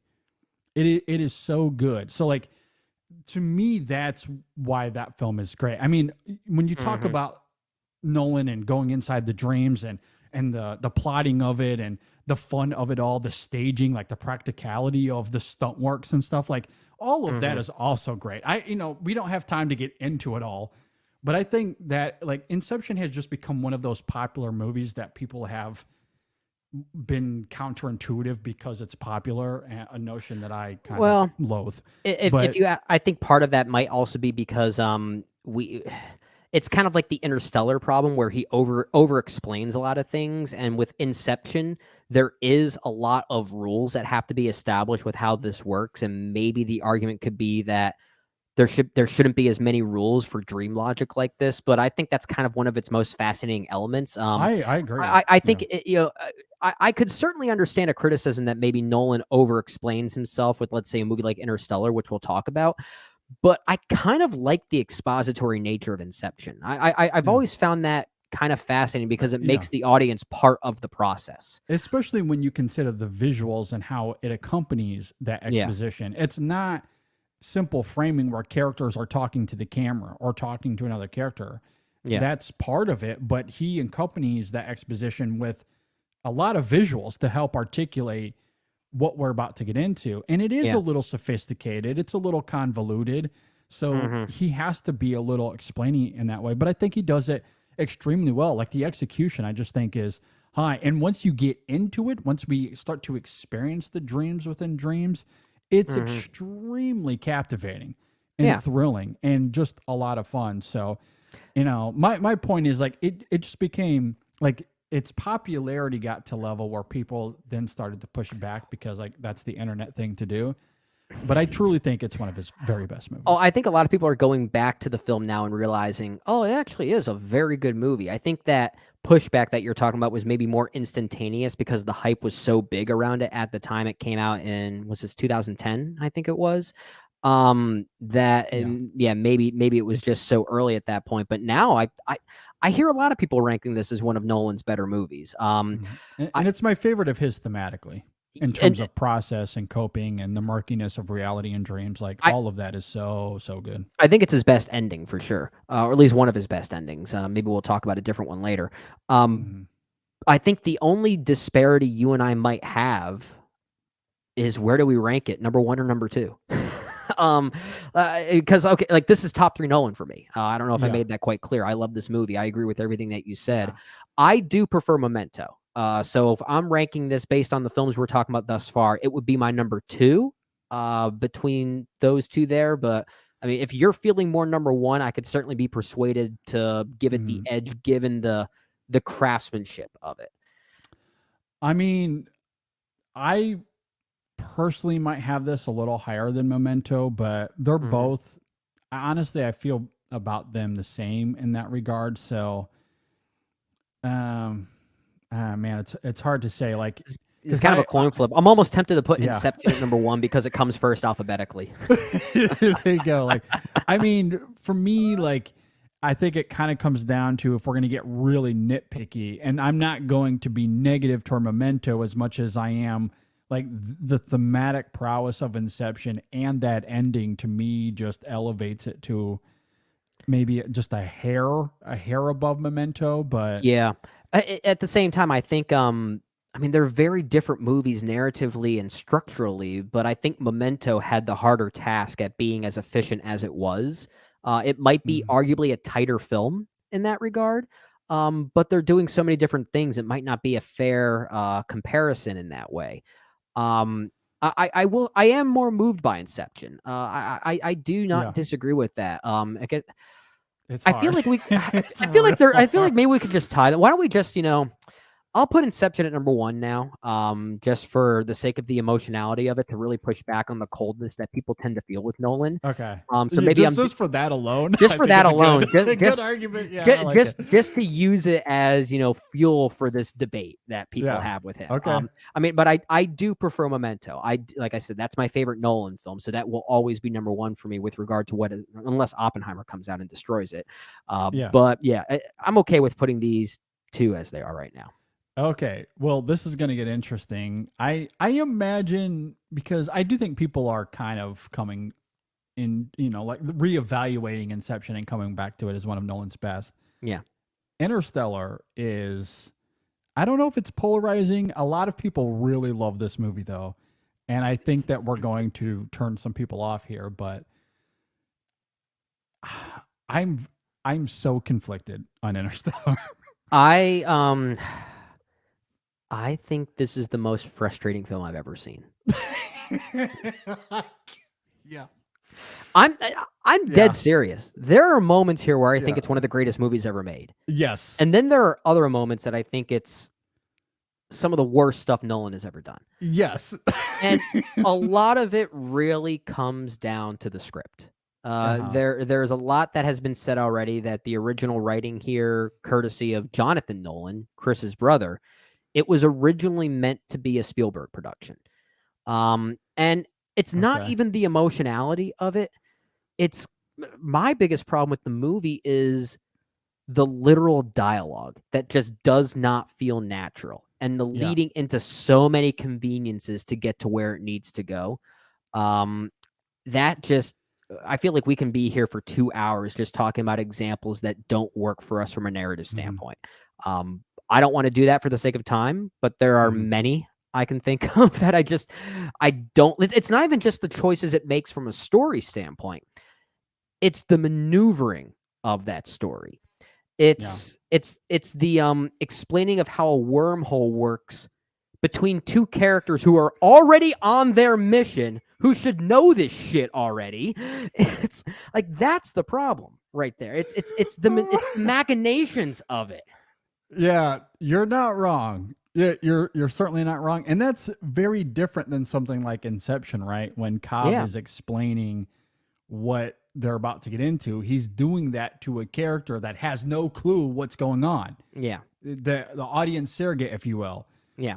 That is not the case here with Inception. It is 2 scientists in space already having those conversations. I agree with you. I'll just say this quickly.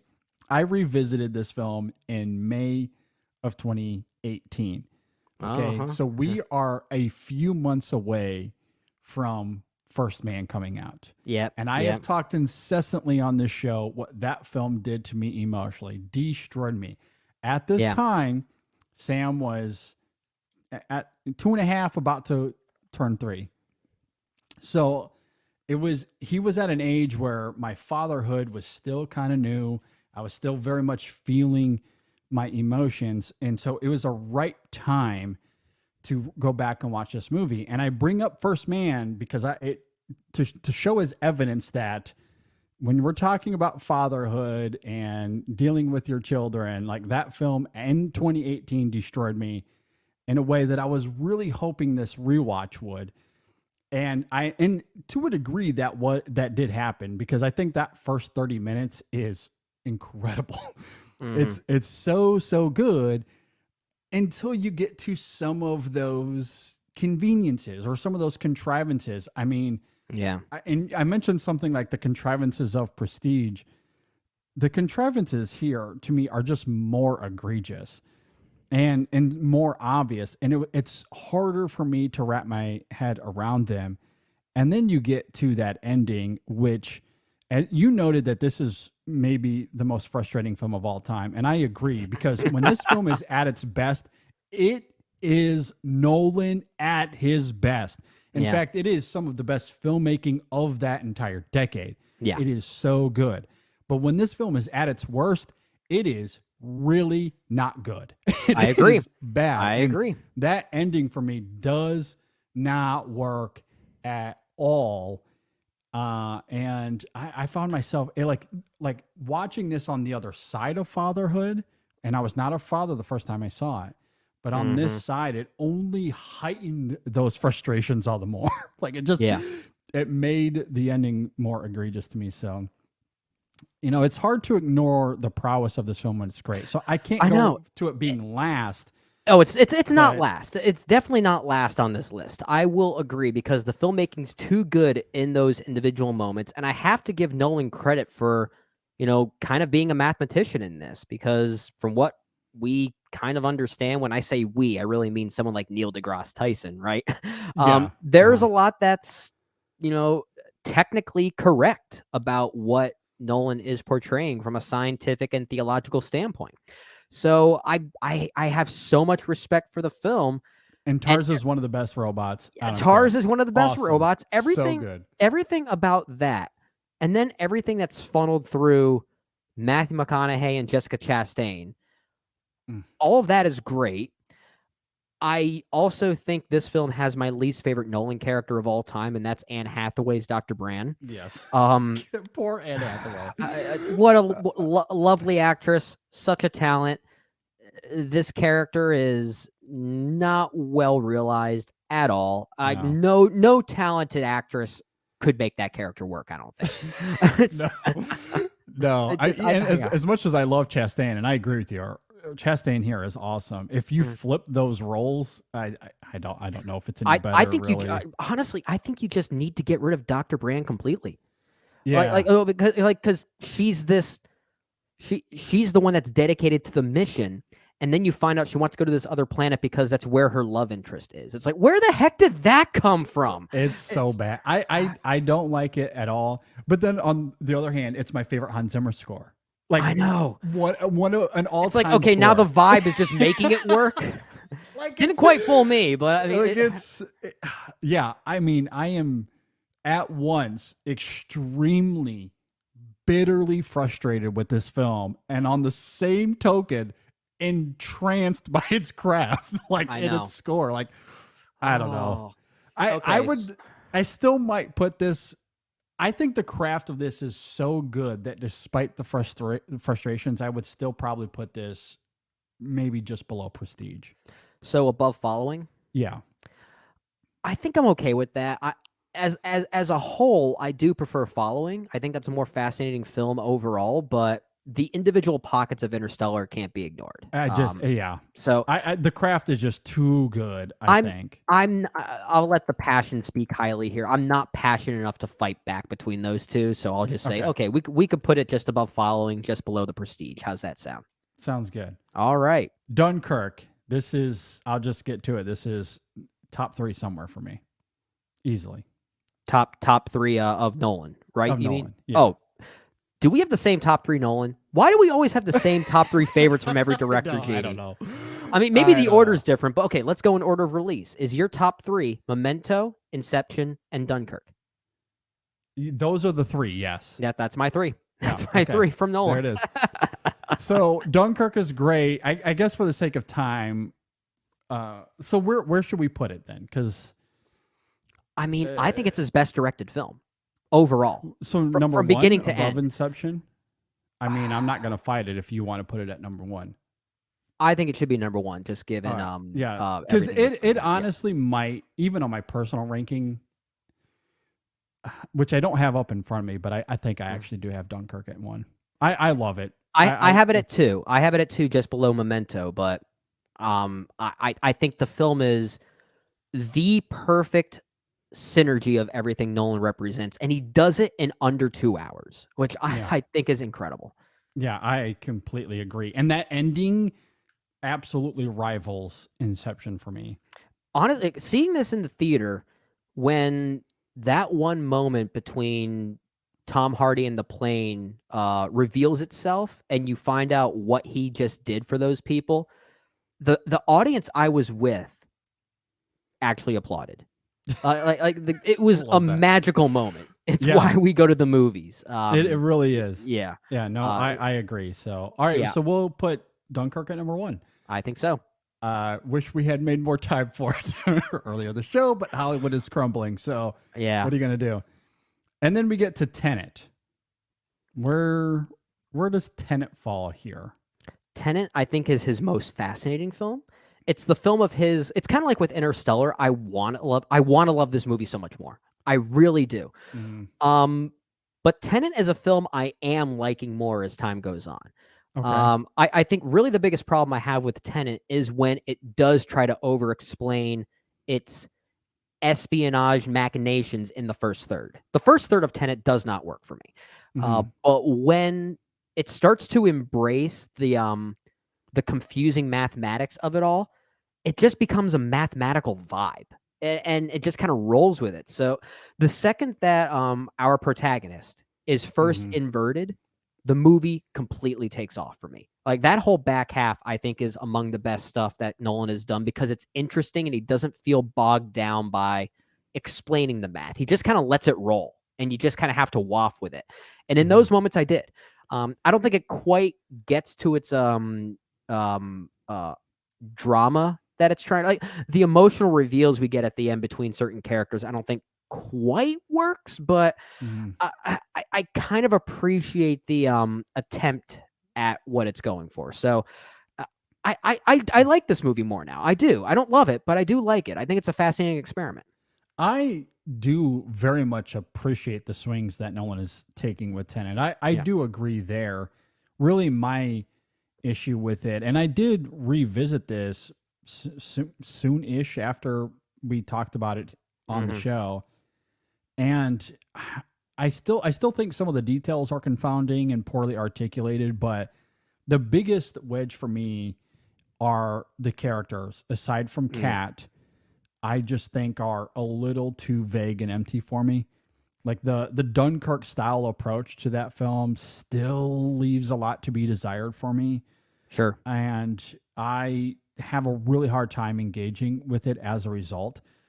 It's endearing enough. I think the camaraderie of Pattinson and Washington are very good, but it's just a film that isn't there in execution. I think on paper it is incredible. I think there's a lot to love with what it's aiming for. I just don't think it's articulated in a way that's clear. And I think it's not a film aiming for ambiguity. I'll just say that. No.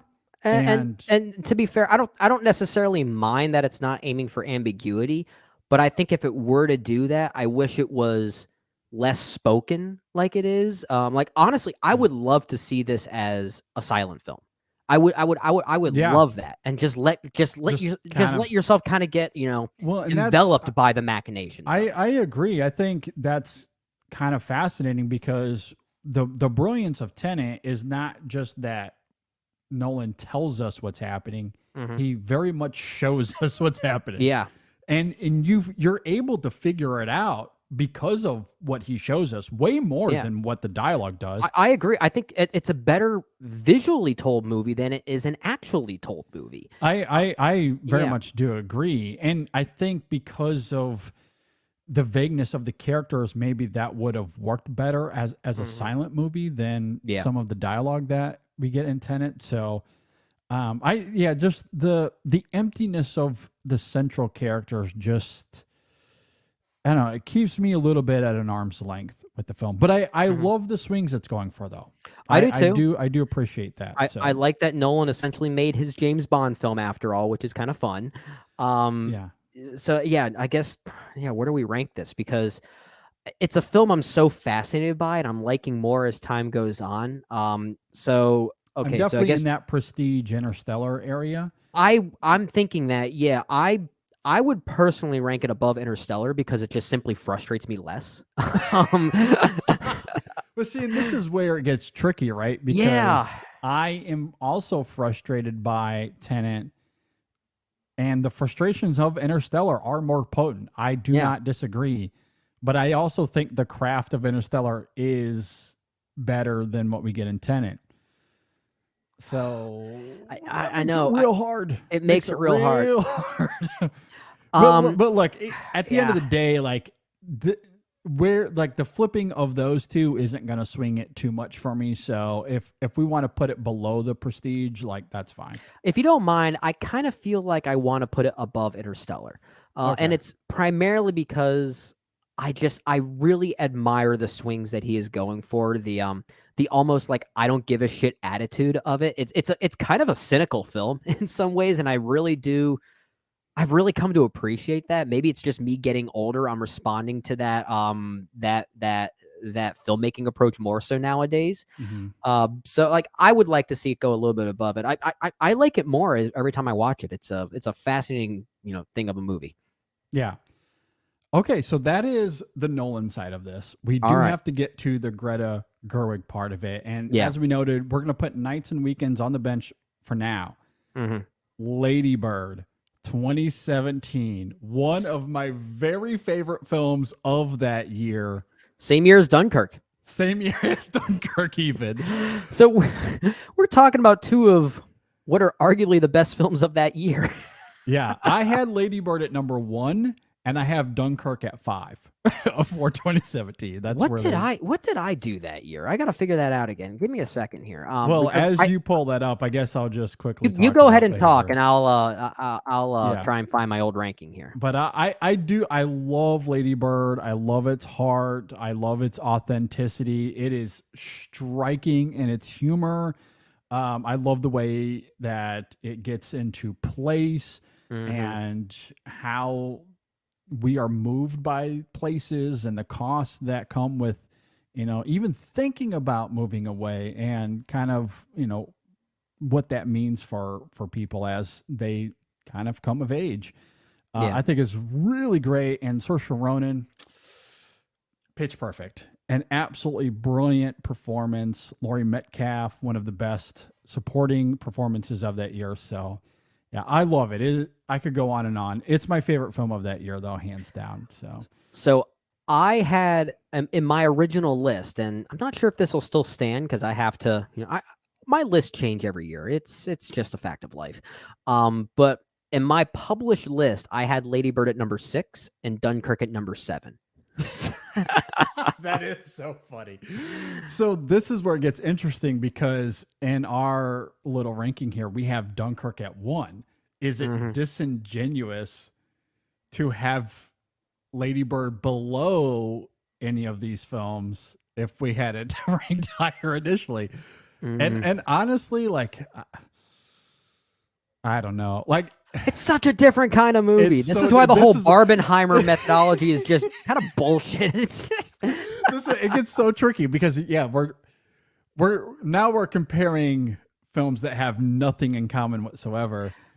But I guess when you do year-end lists, it's kind of the same thing. It's kind of the same thing, but yeah. When you get to year-end lists, sometimes you find yourself skewing your ranking a little bit just to kind of add some like stacked variety, right? So that way not the same types of films are always stacked next to each other. You know what I mean?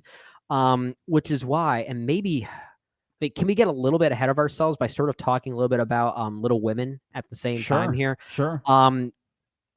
Little Women's my favorite of all these films we're going to talk about. Like that's my number 1. Wow. And that was my favorite of 2019. So, that's basically my way of saying, does it seem right to have 2 Greta Gerwig films top at the this list? Which is my way of thinking. I want to put Little Women at number 1, then Dunkirk, and then Lady Bird, and then the rest being what it is. I can live with that. Yeah. You can? Okay, we're doing yeah. it. We're doing it. It's been decided. It has been decided. No, I kind of love that idea, if I'm being perfectly honest, because Little Women and Lady Bird, my number 1s respectively of their years. I think they're great. And I think that honestly, that's what's made this conversation fun. I do wish that Gerwig had more films for us to talk about here, but yeah, but that's interesting that in Nolan's filmography, if we throw in Gerwig's films, they top she his takes list. 2 of the 3 top spots. Yeah, that is, but that's not to take too much away from Inception or Memento, because those are great elite films of their own. But yeah, there is something about Gerwig and her sensibilities as a filmmaker, and it'll be fun to revisit this the next time we get together after Barbie and after Oppenheimer. We might actually on next week's show, we might have to start out with a little bit of an update on this list. That's a good point. Yeah, let's table that in now so we don't forget about it. Absolutely. So, that's that. So yeah, But I love Gerwig. I love her sensibilities as a director. She's a lot of fun, but in the energy of her films is a filmmaker that has something on her mind. And she does such a great job of articulating the thematic prowess of her movies, as well as the emotional complexities of them. And it's great. So yeah. I just think Little Women especially is one of the most beautiful period pieces we've gotten as of late, and a very provocative one too. Like the way that she changes the original ending of that novel to say something about modern society, even as it related back and in the time that it's portraying that story, I think is so interesting and so beautiful. It's like going into this, I knew Little Women was going to be my favorite of this entire exercise. In fact, I think when we did our original 2019 ranking, I had Little Women maybe at like number 3, but that is my favorite film of that year. It really is. And I'm okay with this ranking being Little Women, Dunkirk, and Lady Bird as the top 3. Okay, so and then I guess just to round that out, is so Inception, The Memento, The Dark Knight, Batman Begins, The Prestige, Tenet, Interstellar, Following Insomnia, and The Dark Knight Rises. And where would you place Nights and Weekends in all of this? So I would probably put that somewhere around Interstellar. I might do it just below Interstellar. Okay. Again, I can't get away from how good the craft is of that film. It is some of the best I have ever seen. When it's rocking on all cylinders, it's great. So I'd put it just below Interstellar. That's probably where I'd have it. That one. Here is our official Barbenheimer ranking until next week when we actually include Barbie and Oppenheimer into this. I don't want to speculate. I was first about to ask, like, where do we think some of those films, those 2 specific films, might end up here? But you know what? I don't want to ask that question because I don't want to speculate. I don't want to go into them hoping or thinking what they'll end up being.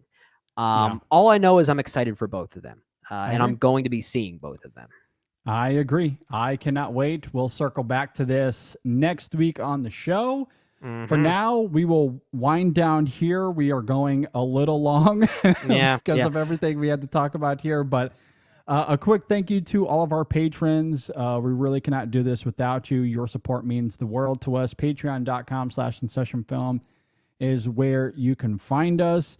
We have reviews for Joyride up and Mission Impossible. And of course, we will get to at some point reviews of Oppenheimer and Barbie. We'll figure out schedule. All of that is kind of up in the air as of the time we are recording this right now. But should they be part of the same episode? Should Barbie and Oppenheimer be on the same episode? Because I mean, thematically that kind of makes sense. But we can release it as a Barbenheimer. We could, but we'll probably need to separate them because those reviews will probably go kind of long. But that, and I think there'll be ones that people want to hear anyway. So we'll make it easier for people to find. Yes, absolutely. So stay tuned for all of that. There is a new Women in Session episode that again is coming out soon. Right now, as we're doing all this, I don't know when, but they did record a new episode on St. Elmo's Fire. So you can be on the lookout for that. It's probably up by the time this goes out. So interesting. Okay. Be on the lookout for that. Be sure to follow us on social media, Facebook, Twitter, Instagram, Threads, Blue Sky. God knows what else is out there. You can find us there. Leave us reviews on Apple Podcasts, Spotify, all that sort of stuff. And YouTube, if you're watching us on YouTube, subscribe, hit that like button and everything. Hello, everybody. If you can see our face. Welcome. Hello, everyone from the AI sphere. Oh, God. All the AI robots watching this. Get out of here. Get out of here. Get out of here. Unless you're Haley Joel Osment, in which I'll say, I hope you find your mom. Exactly. All right. Any final thoughts, Brendan, before we get out of here? No, man, enjoy your vacation. Take some lovely time with your family and enjoy the mountains in Tennessee. And if you find yourself in Knoxville, go say hi to my future brother-in-law. Okay, will do. Yeah, I'm as people are hearing this, I'm already in Tennessee. God knows what is happening. I'm probably at the cabin chilling, or maybe I have COVID again. Who knows? Because the last time we went to Tennessee, I got COVID, and it was not fun. Oof. Other than, good luck to you. I got to watch Luca about 45 times, which was... And you never got sick of it. And I never got sick of it. Yeah, if anything, I loved it more on each viewing, so... Oh, gotta love it. Oh, Dan Romer and that music. I think that's certainly a helpful tool good. There.